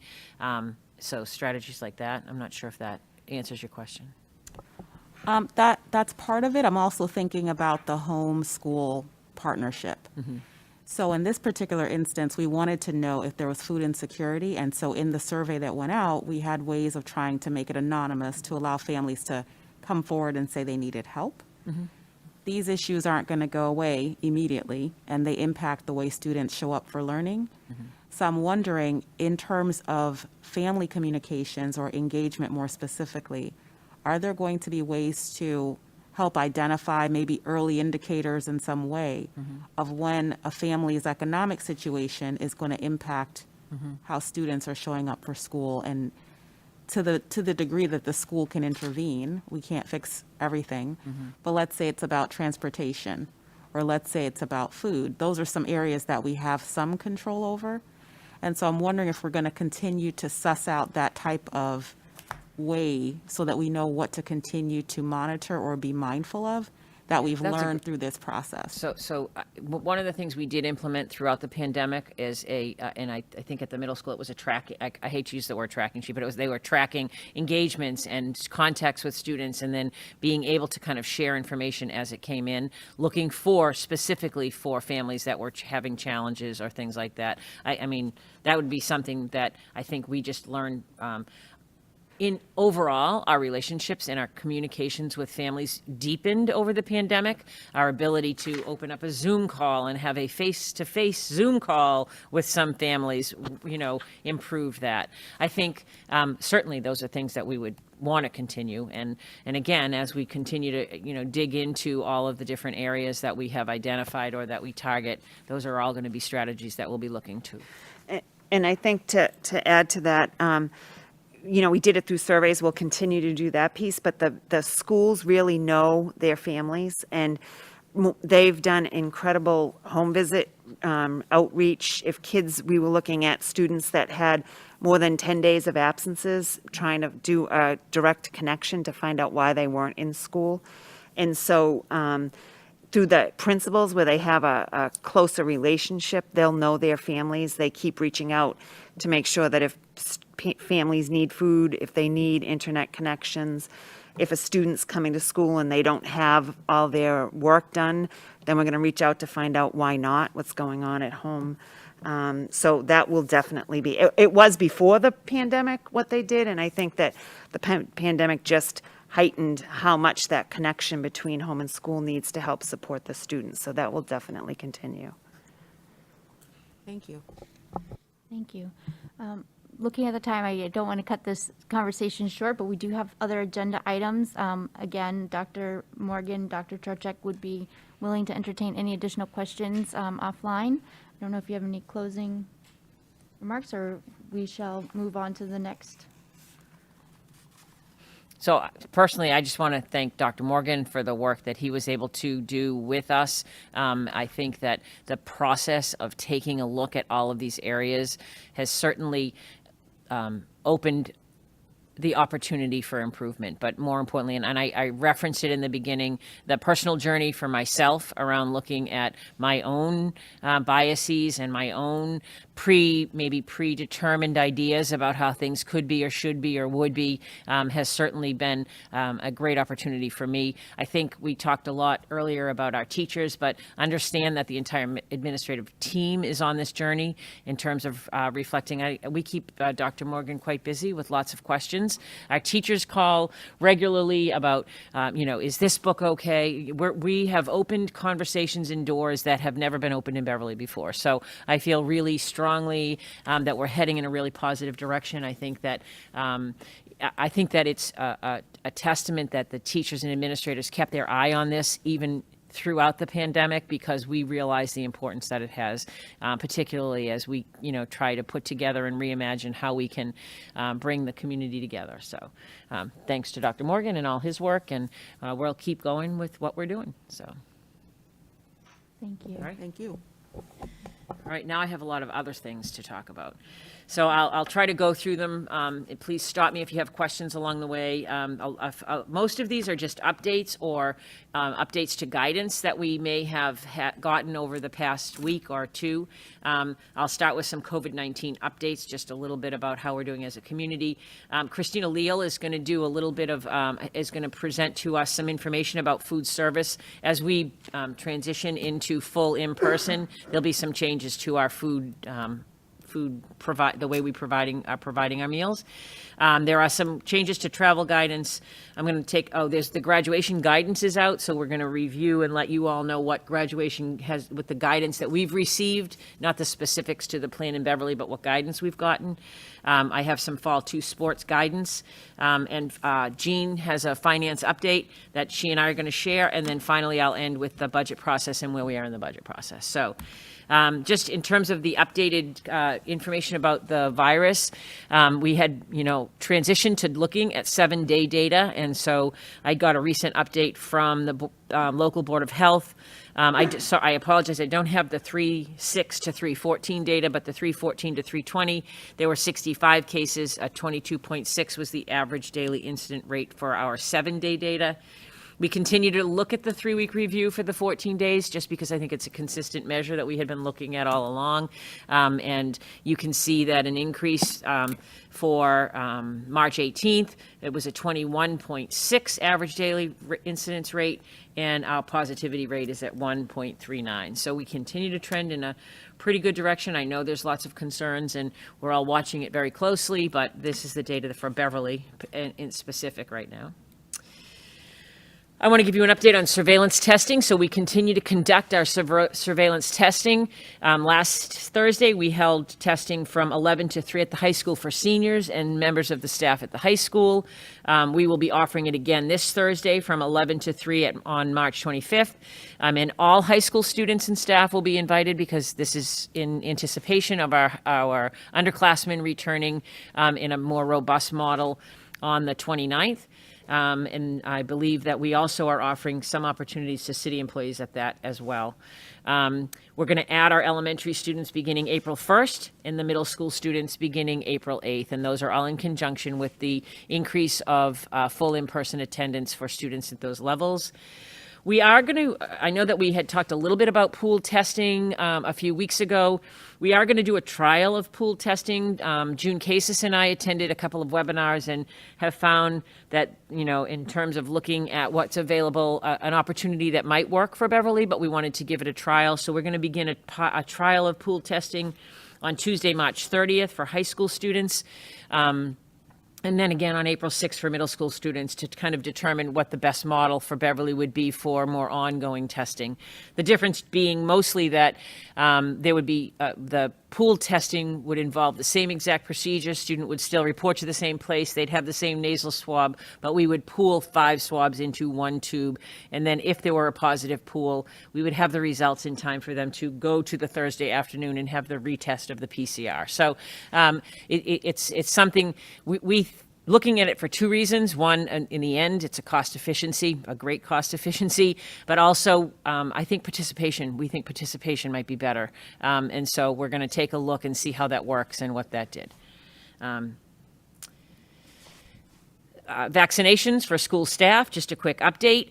And this is the results of the most recent sort of quick check-in that I did in terms of a survey in collaboration with the BTA. We are, and I would say this is old because basically, if you read through the three charts, 337 staff had already received a COVID vaccine, either one dose or both doses, out of 431. We then asked, if you have not yet begun the vaccination process, do you already have an appointment? And of that, only 36 members did not have an appointment yet. So we actually sent out an additional link on Tuesday morning. And at this point, we believe that the opportunity to get a vaccine, we've given 2 opportunities that were not limited on the link. So, in the beginning, it was sort of like that video game challenge to see if you can get through. But right now, we feel pretty confident that all of our staff members have had the opportunity to at least make an appointment. And again, any staff member knows they can reach out to their supervisor. We can provide assistance if they're really still struggling. But for the most part, we feel very confident that we're at a very high percentage of teachers that have been able to access the vaccine. So that's really good news. And we appreciate, I would like to, a small shout out to the Lower Merrimack Valley group. They had sent out a link, and that was really a great opportunity at Amesbury High School. A lot of our teachers were able to access that, so we appreciate that. So now I know that Christina Leal is on the line. Christina, do you want to join in and kind of walk everyone through your food service update? Sure. Good evening. This is an update as we return to in-person learning, some changes that will be taking place. The first thing I did want to share with everyone is a census that DESE had shared with us this past week on our meeting. And they asked households in all of New England where they have received food throughout the pandemic. And Massachusetts scored outstanding. As you can see, the blue line that I have highlighted there, 50% of all families received food from schools. So all the districts in Massachusetts really rose to the occasion and made sure that all the students were getting fed during the pandemic. Beverly was no exception. This past week, we surpassed 400,000 meals that we have served over the past year. So we were very excited about that. We have done many things to get out into the community, such as our daily meal pickups that we've been having at the high school. We do weekly pickups for RLA families. We make sure that they have weekend food, home deliveries if they do not have transportation, as an addition to in schools, and that we're here all during vacation weeks to make sure that there's no time that families aren't getting food if there is a need. So on the next slide, we have the return to what it's going to look like for both the elementary schools and the middle school and high school of how things are going to look moving forward. So we're going to continue with bag lunches served daily at the elementary school and the middle school. It's going to be a hot sandwich to start, very easy to eat. We understand that kids may be outside eating. There's going to be nothing too difficult or too hard to open so that they'll be able to easily eat it. Each school has developed a plan. I've worked with all the principals. I have a couple more meetings this week to make sure that we're meeting the needs of the schools and the students in each school to serve the needs easiest and get the students fed. Breakfast bags will go out each day. At the end of the school day, we will roll down carts so students, just like they're currently doing, will be able to take breakfast on their way out the door to have it at home the following morning. And then Wednesdays, with being a half a day, we're going to continue exactly how we are doing everything right now. At the high school, we are going to do the bag lunch and breakfast like we are.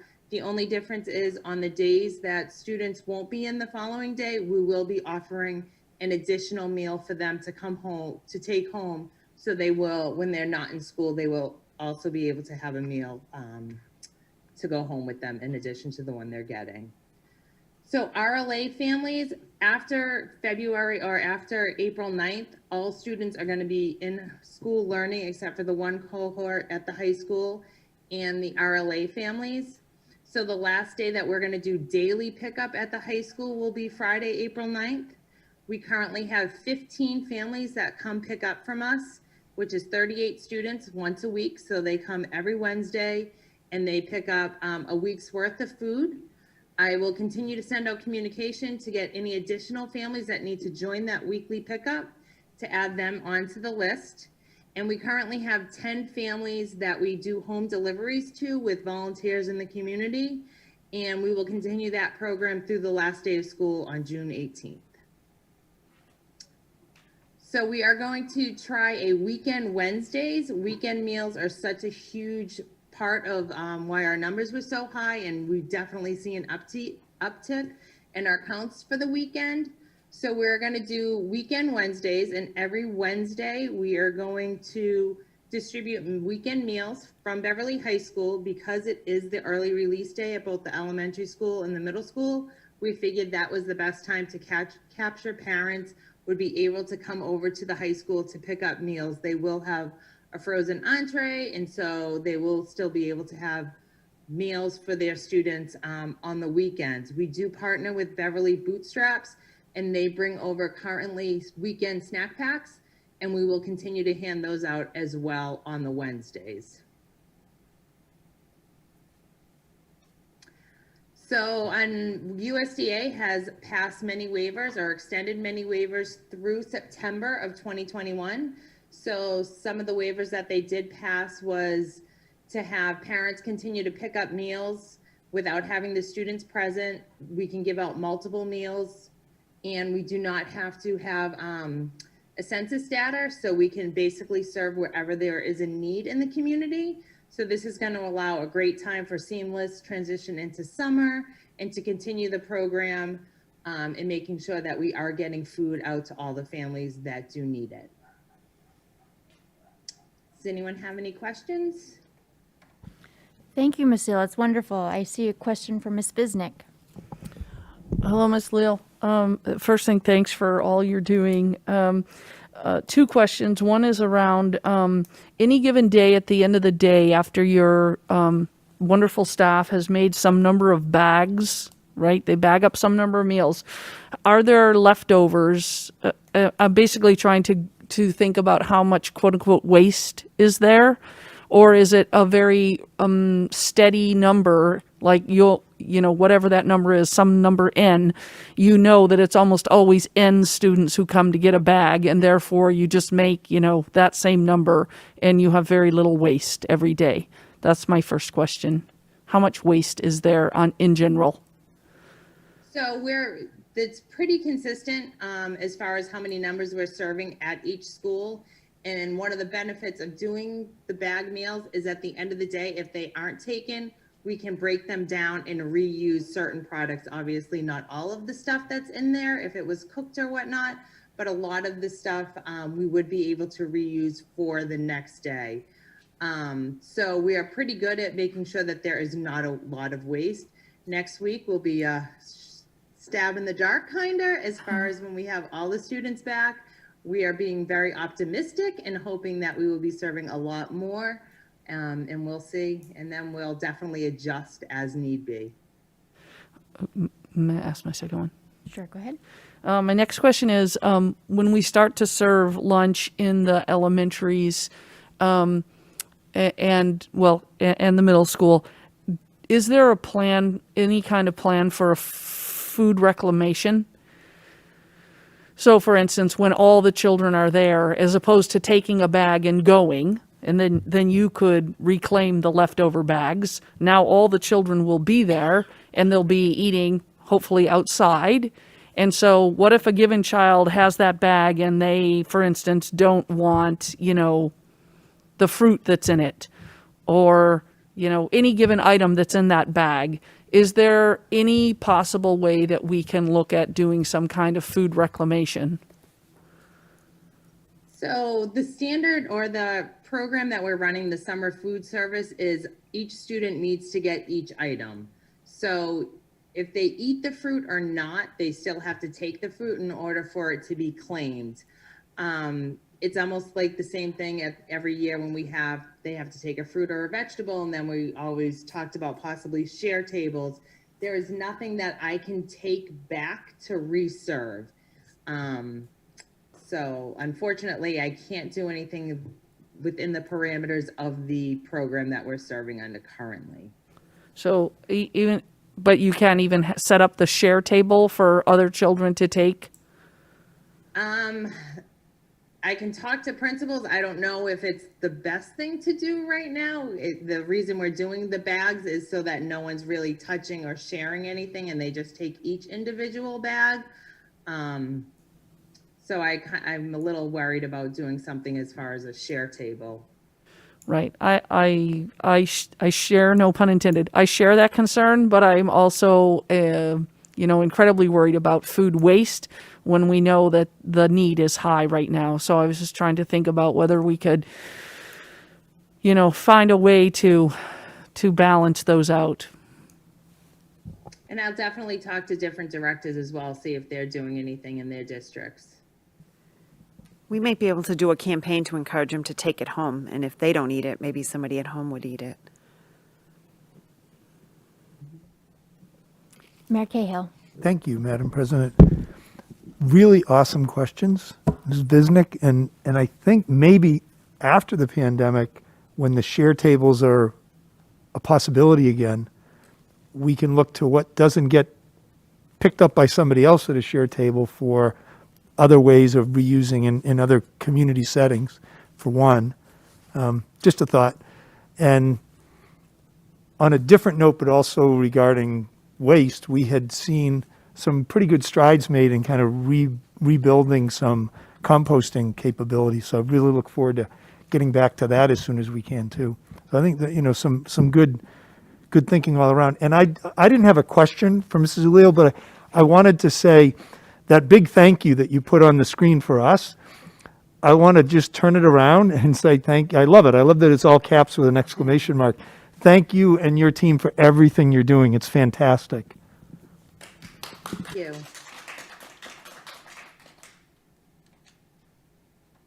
Okay, thank you. All right. And you were lucky my mic was off because I tried to interrupt you way back around the 400,000 meals to say the same thing, but my mic was off, so nobody heard me. So I was going to say the same thing. Thank you to you and everything for all that you're doing every day. So we really appreciate it. Thank you. Thank you. All right, transportation. I just have a quick update for transportation. It's scheduled to the high school, beginning with students that are 2.0 miles and out, will begin on March 29th. The survey link is available on the transportation webpage, and so parents can go on and apply. The plan will scale by distance as route availability is determined. A lot has to do with the number of students that sign up, the number of buses that we're running. The first week, the week of the 29th, there is there will be a slight delay in the PM return because the elementaries are still getting out at noon, and so the high school buses won't run till around 12:25.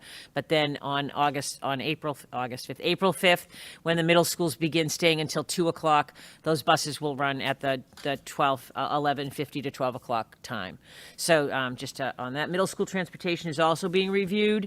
Again, we're looking at students that are 2 miles and out. We did have some more families enroll for transportation that are mandated riders, and we are required to drive our mandated riders, where we had to combine the two cohorts and identify seating charts. And so when all of that work is sort of solidified, we will also scale by distance as the route availability is determined. So what I mean by that is we'll look to students that are 1.8 miles and out, and then look to students who are 1.6 miles and out. But right now we are at the 2.0 mile limit for mandated riders to make sure that we have the capacity on the buses to drive them. So. At our last update about the bus capacity, we said there's allowed to be 2 children per seat. So what does that put a long bus? What is the capacity, the maximum? Basically doubles. It was at 23, so it's up to 46. And with no restriction, is it true that we used to be able to fit closer to 71 because we fit 3 skinny little In the elementary Miniature levels, we did butts have in a 2 or 3 seat. kids in a seat, yep. Okay, thank you. So we did have higher capacity. I think that as we go and as we look at mandated riders at the elementary level, we've had an increase in, so a number of families returned from RLA to go in person as of April 5th. Requests were to come back in person, and some of them were mandated riders who were eligible. For some, the change from noon to 2 caused them that were 2 miles out to ask. So we had an increase, so we're still adjusting at the elementary level. Some of those things, same at the middle school. So when the cohort model shifted, the need for transportation shifted. So that's why we're still at that 2.0, researching that. We will have, we are looking at our buses. I know that the middle school will have 2 in a seat on most routes for, some students. And it will max out when we get to 46 to a bus. So. And again, it depends on your route, right? So as we have always done with the fee-based end, not that we're charging a fee this time, but when we add that opportunity for the bus, the students are only added if there's a seat on their route. So unfortunately, it may mean that one route might have seat availability, but another route does not. It's just to be clear about that. So the graduation guidance is out much earlier than it was before. I'm just going to walk you through the bullet points just so that you have an understanding of what the guidance that we're being given is. These are the guidelines that Mrs. Taylor and the high school group, and I know she has a parent group and some students that are working on some of the planning. So commencements that are held outdoors are not subject to a capacity limit. They must be held in a space that can adhere to distancing, and that's a 6-foot separation of groups. Tents are permitted, but only if 50% of the perimeter is open. We don't typically have tents at our graduations. Ceremonies should be kept as brief as possible. No food or drink is to be allowed, and no communal gathering or reception either before or after the commencement in the area of so within the venue that is chosen. Attendance is limited to faculty, administration, speakers, graduates, and their guests. It's limited to 6 guests per graduate, but we're saying up to 6 based on space capacity because we have to distance the seating for the groups by 6 feet as well. So, that's where there will be a registration process. Guests must register in advance, and only those who register may attend. And that's because within that registration process is an attestation that guests have complied with the requirements, whether that's being no symptoms, no close contacts, and that they're currently not required to self-isolate. And they also have to agree in the registration process to disclose if they test positive after the commencement. There are some additional requirements. We have to have staggered entry and exit times for all participants. On-stage and in-group graduates must be distant 6 feet from each other. The graduates may walk the stage individually, either to turn the tassel or to pick up diplomas on a table, no hand-to-hand. Face coverings are required except for in designated photo areas. I know if you remember last year we had some designated photo spaces.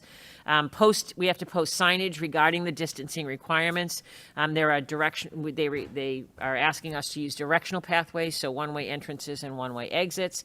And then this was actually good news for us. Outdoor singing and wind instruments will be allowed, but there has to be at least 10 feet between the performers and at least 25 feet between the performers in the first row. So typically how we have utilized the Hurt Stadium area and how we have set it up, we were very positive that the guidelines are something that we can work within. So that was super exciting for all of us. So I just wanted to sort of share that with you.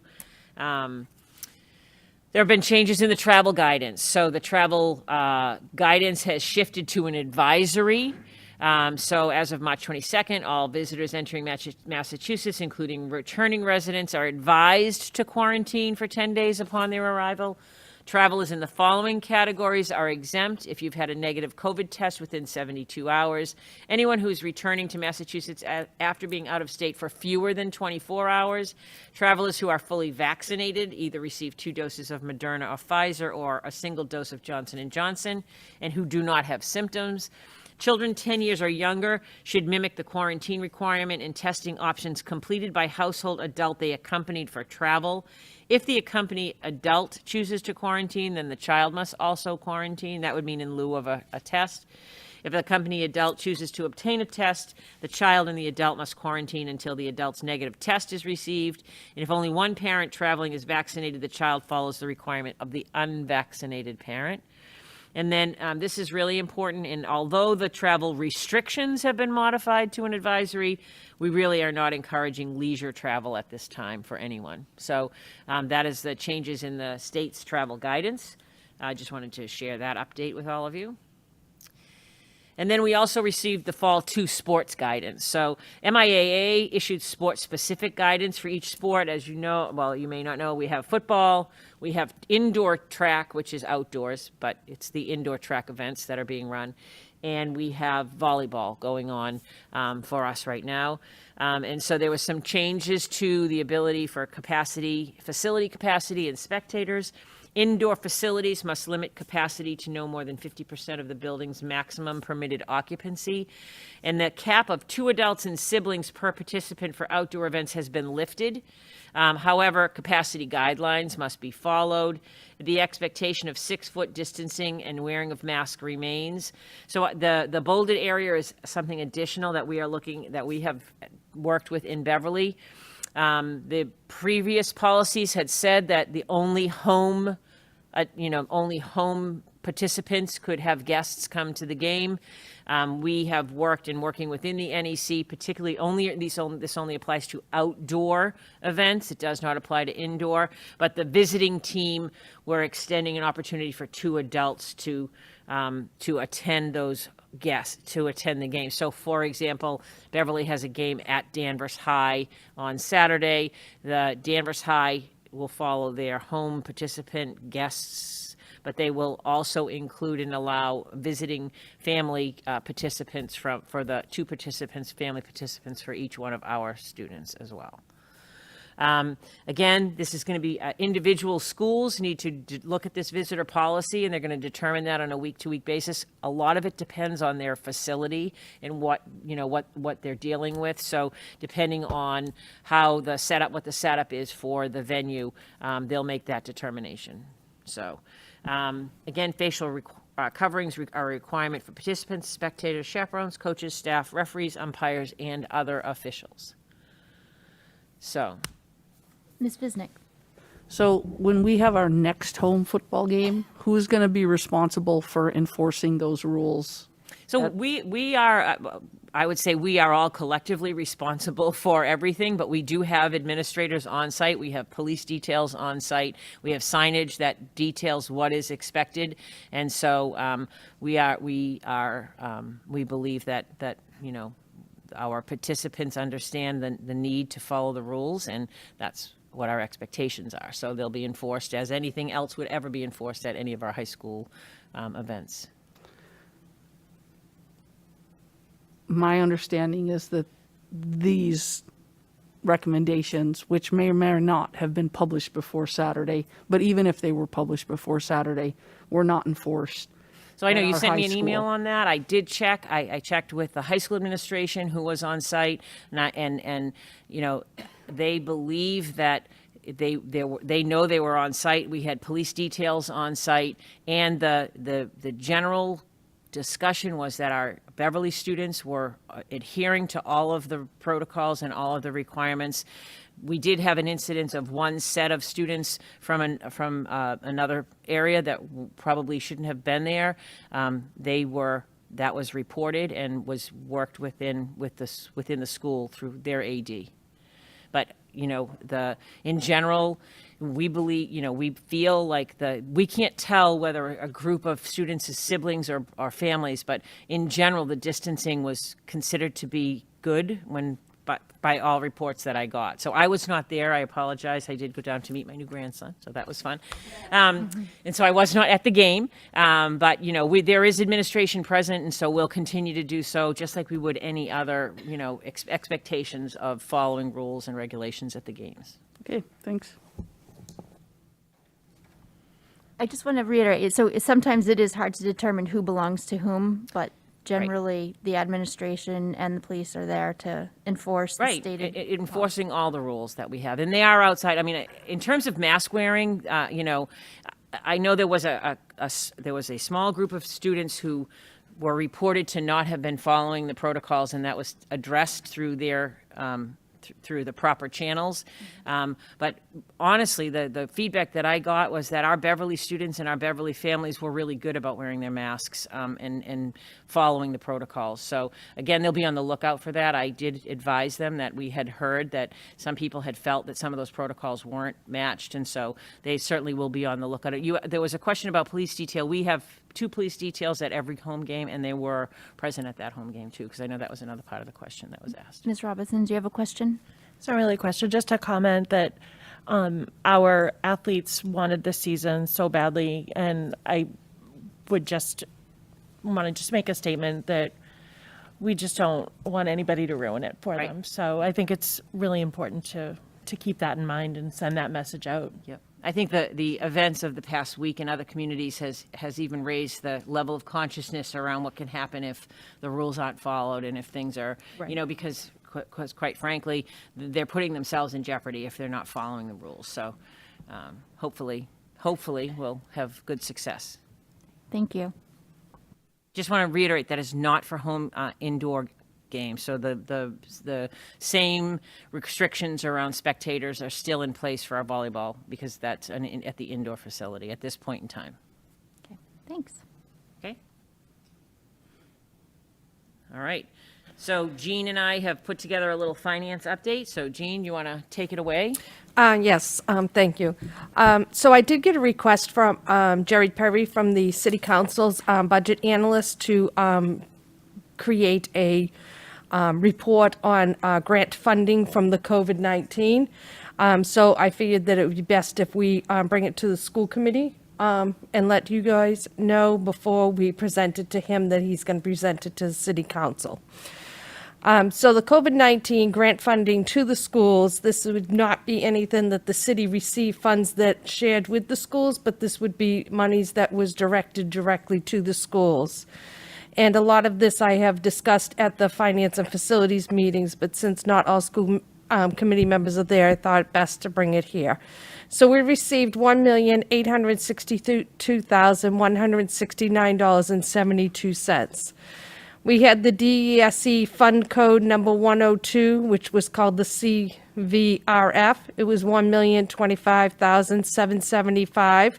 This funding has been totally expended in FY21. Majority of it went to the FY21 teacher salaries for remote learning, as you are aware, the MTRS that's associated with the salaries, PPE supplies, trailers at each of the schools for excess furniture, and 3 buses. We had received the DESE fund code number 102, same number, for the nutrition department, and that was for $17,167.72. And we utilized that funding for the unemployment costs that we had associated with food service. We had some substitutes that were working, they weren't in permanent positions that were able to collect unemployment, and so therefore we utilized the money for that. The adult meal food costs, supplies to deliver meals to remote families, and this funding has been totally expended in FY21.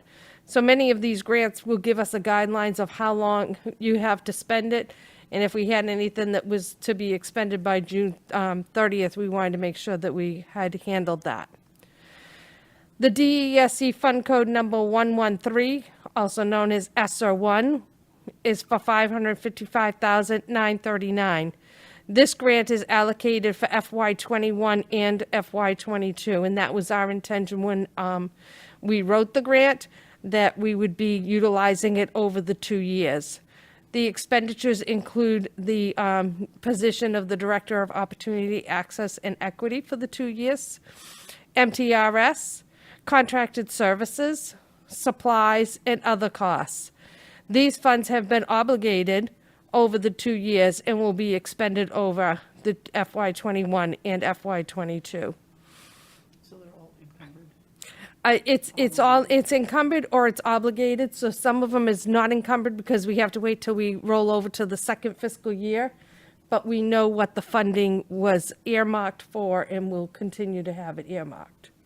And for the acronym MTRS, stands? Mass Teachers Retirement Service. So anytime you have a position that is federally funded, so like Title I, any federally funded grants, you are required to pay 9% into the Mass Teachers Retirement System. You don't pay somebody's teacher's retirement, but you have to put into it, and that's for any position. If it's state funded, that is not the same rule, but most of the grants we receive are federally funded. Thank you. We received the DESE Fund Code number 423, which was called the Secondary Virtual Course Access Grant. That was for $44,413. And that grant was written for stipends to teach additional classes. Doing the remote, we needed to have additional classes, so therefore, instead of hiring teachers, the teacher's contract has a dollar amount that a teacher that could teach a class during the prep time would receive that stipend. We also paid for GradPoint and VHS online licenses, and this funding has been totally expended in FY21. Most recently, we received, and I discussed this at the Finance and Facilities meeting last week, it's called the FY 2021 State Coronavirus Prevention Fund Program. It's state funding, and Beverly received $218,875. This one doesn't have a grant code, because they're not calling it a grant, they're calling it a program. We just have to keep it in a separate account. And when I do my end of year report, it'll have its own special column. And what we're utilizing this grant for is tents for the outdoor dining and classrooms, additional staff for the further reopenings, paraprofessionals, hall lunch monitors, bus monitors, and building-based subs. It's also going to cover any classroom furniture or modifications and curriculum resources that we may need. These funds must be expended by 6/30/21. And what they did is they sent us half of the payment, and then the other half is coming in April. So this was a chart that the Department of Ed produced that shows you. So the first one on top is so what they want to tell you is the first to expire is the first one you want to utilize. And so a lot of the grants do have the same, PPE can be paid out of each of them. And so the State Coronavirus Prevention Fund, which is that first one. And then we have the COVID Relief, which was the grant 102, which we've expended that totally. And then the ESSER fund, as you can see, that's going to go over 2 fiscal years. And then what we have not yet received is the fund code number 115, which we'll be writing, I believe, in July. It's due in July, and we're utilizing that for FY22 and FY23. So some districts that may have not had enough, they could use it in FY21, but we know that we need to watch what we need to utilize for FY22 and 23. So the administration made the decision to write the grant for those 2 years. So therefore, that is the fund code number 115. It's going to be $2,119,947. So that wasn't in the first total that I gave, obviously, because we haven't received it yet. It's going to be for FY22 and 23. And this is a little diagram from the Department of Ed on the 3 buckets that you want to utilize it for: academics, social, emotional, and operations. And then they went on, and so I am taking this data right from the Department of Ed's, the RFP instruction guide on what you can utilize the funds for.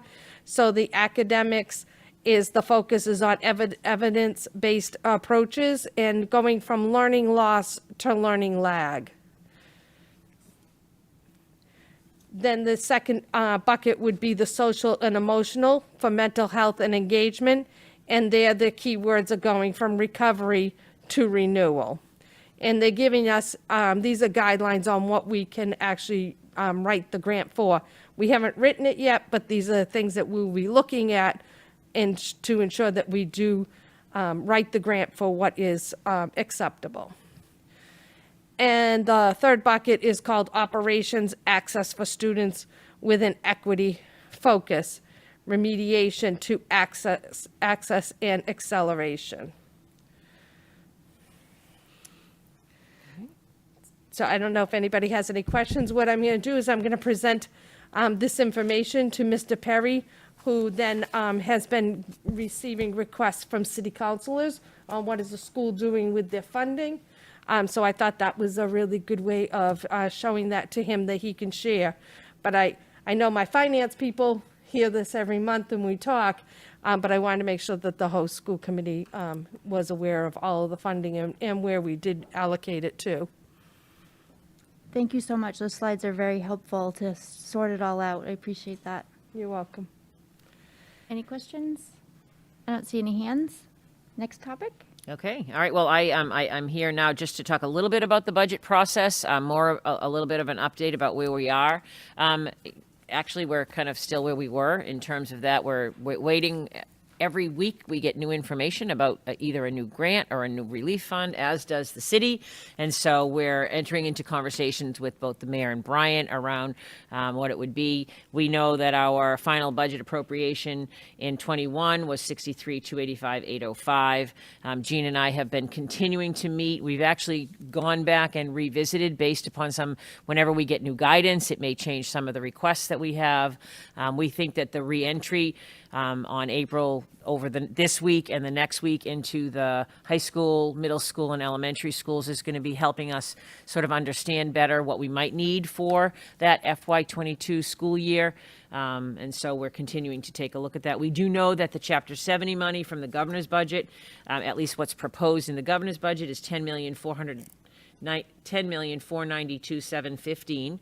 And so we'll be coming forward in the next couple of weeks or the next time that we meet around the budget with more information about how. We do know that the public hearing is May 12th, so we'll have that information put together for that time.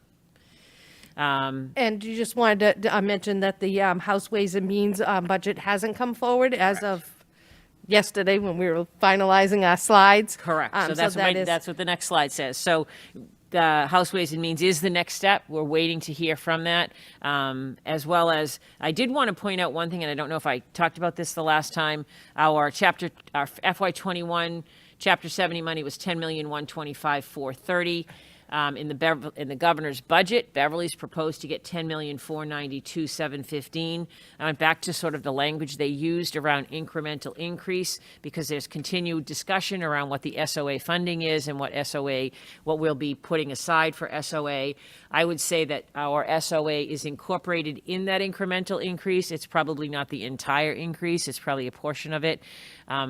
I know that many districts around us and some of the smaller communities are really struggling with their Chapter 70 because they had a decrease based upon enrollment, and there's a lot of conversation around what enrollment to use. In Beverly, we're fortunate that it didn't hit us that strongly. And again, through taking a look at this, we know that that's our increase, and our SOA plan is going to be budgeted around some of that money. So. And the other thing that we wanted to add too is that the Chapter 70 will be increased because we have free full day kindergarten Right. in this year. So next year is the Yes. year that the funds actually do come in.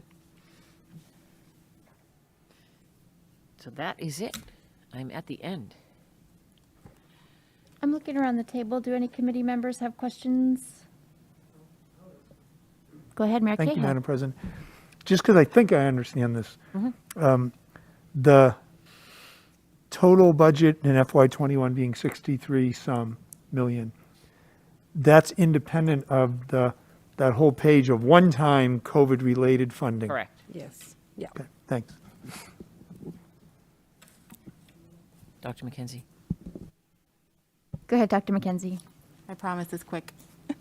Can you explain a little bit about how the kindergarten change affects the Chapter 70 piece? Oh, yes. So that happened over the past few years. We had, in Beverly, we had always had a fee-based kindergarten. So our full-day kindergarten program began at a $4,000 tuition. I think it took us about 3 years to scale that back incrementally to $3,600 and then to $2,400. And then 2 years ago, based upon some we had some revolving account money that we took a look at. We took a look at what it would take.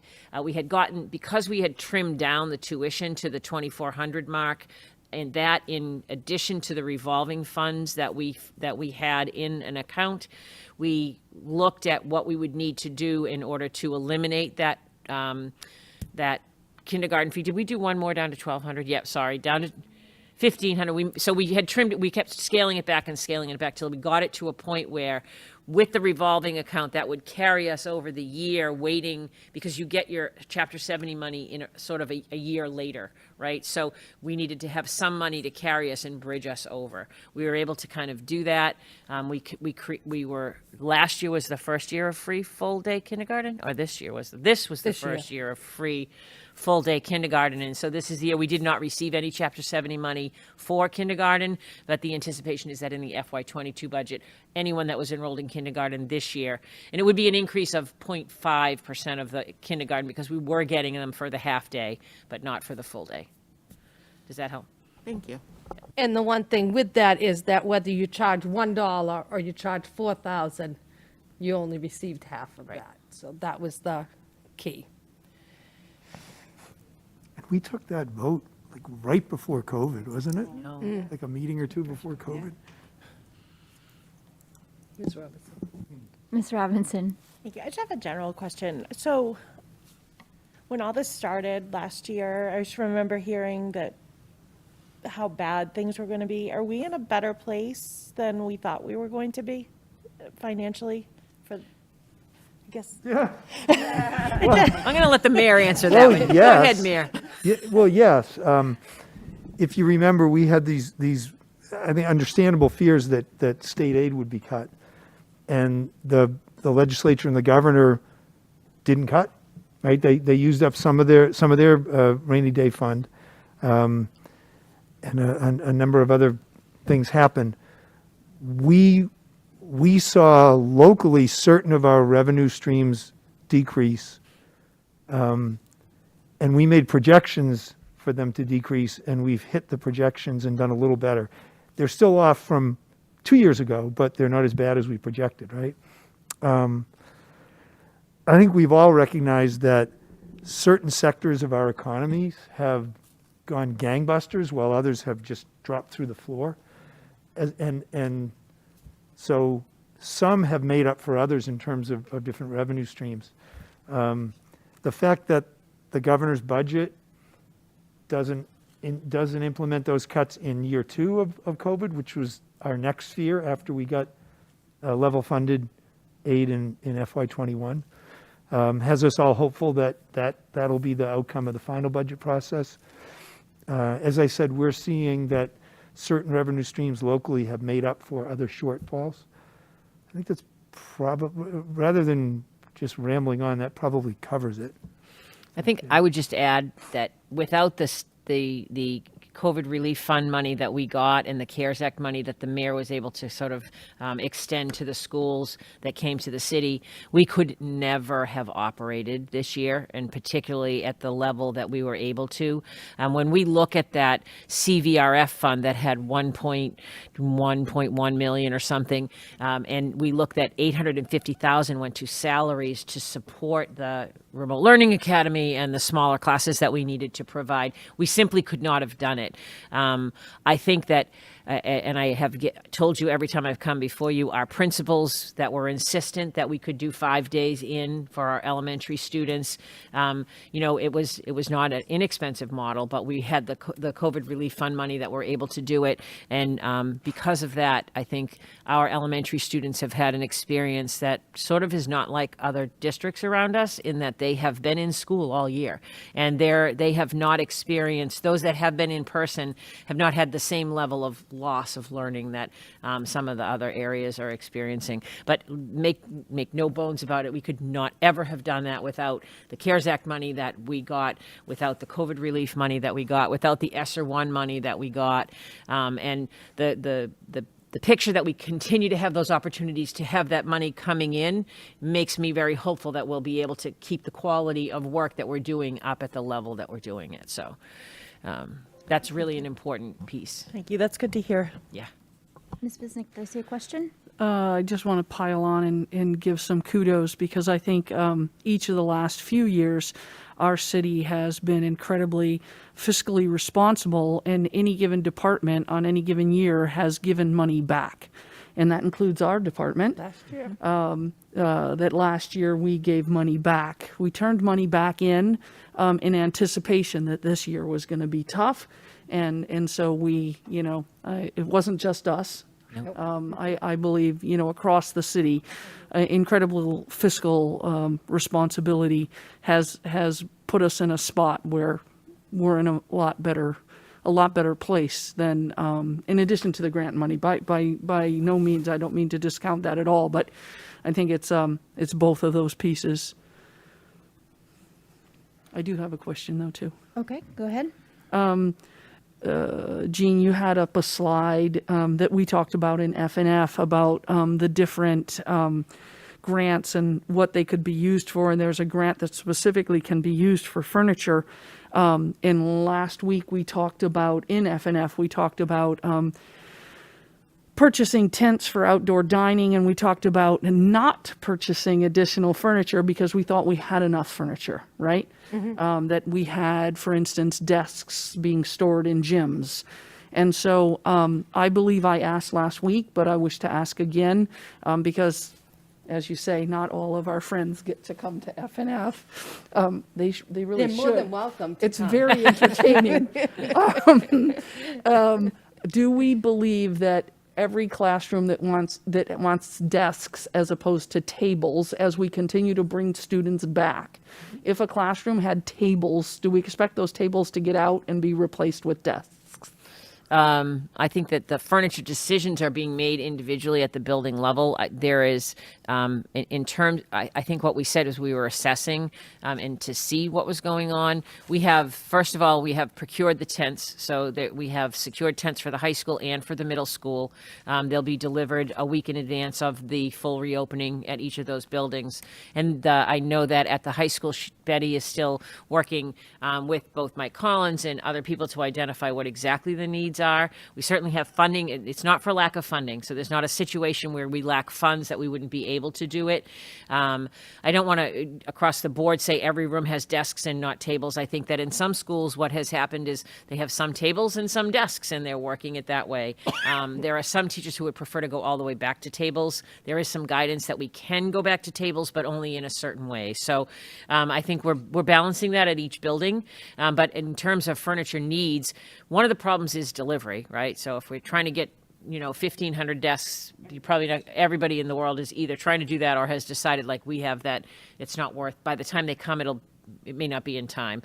Right, but I mean, if we look back to a year ago, every classroom had enough desks at full capacity, so we didn't huck our desks. I mean, they all should be But they were stored the furniture, somewhere, right? but the kinds of desks were different in every room. So especially at the high school had this very unique furniture setup where some had two children at a table, some had individual tables that were really large, some had desks that were small, and so it's that matching the right number of desks. And also at the high school, I know that there's been some repurposing of spaces, so furnishing different spaces for the larger capacity classes, and so For moving the people who have when you put up your Correct. chart, Yes. the ones that have to be nomads. that may have been asked or enabled to move to a larger space. At the middle school, there was less of that. The middle school, just because this facility, the way that it's built and the square footage in the classrooms, it was a pretty seamless effort to just kind of replace the desks and put them back in.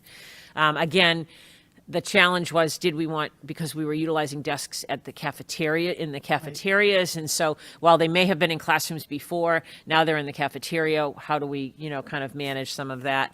I know that there may be a purchase needed at the high school. We may find that we need to make some purchase for something.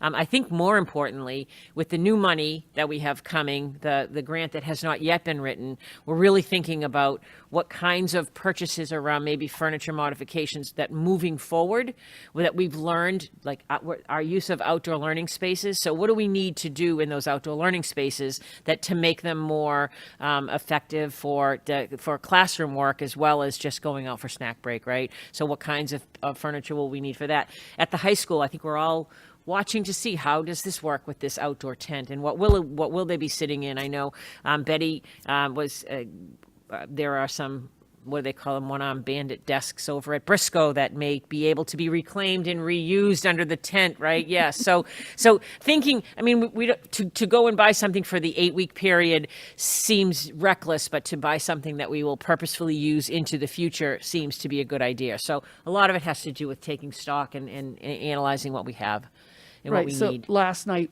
was the BevEd meeting where they were reviewing grants, Yep. and one of the grants was about outdoor space and about furniture. Yep. So that's in the front of my mind, and then I just wanted to make sure that what I relayed to them last night was accurate relative to furniture and outdoor spaces. Yeah, the bigger furniture that we're referring to, so for example, this TV that's on a cart, so in those reclaimed spaces at the high school that weren't previously academic spaces, we did purchase the TV and the cart so that those spaces become more like learning, but again, that's something that, and then in the future, we'll be able to utilize that in another way. So. And those spaces, again, the outline is that those spaces are for sections of a class that were going to be more than 22. Yep. 22 and under can stay in. Correct. Anything above 22 is supposed to go to a bigger space. Or has been reassigned to another space. Okay, awesome. That's Thank at the you. high school. Okay. Yeah. Okay, I'm not seeing any more hands. I think the time is ripe for a motion to adjourn. Me. Pick I'll make me. a motion to adjourn. Oh, Ms. Robinson beat you. I know. Second. Thank you, Ms. Robinson, and thank you, Ms. Visnick. We have a motion to adjourn at 9:40 PM. It's not debatable. All those in favor? Aye. 7-0. Thank you, as always, BevCam. We appreciate you streaming this. Everyone stay safe.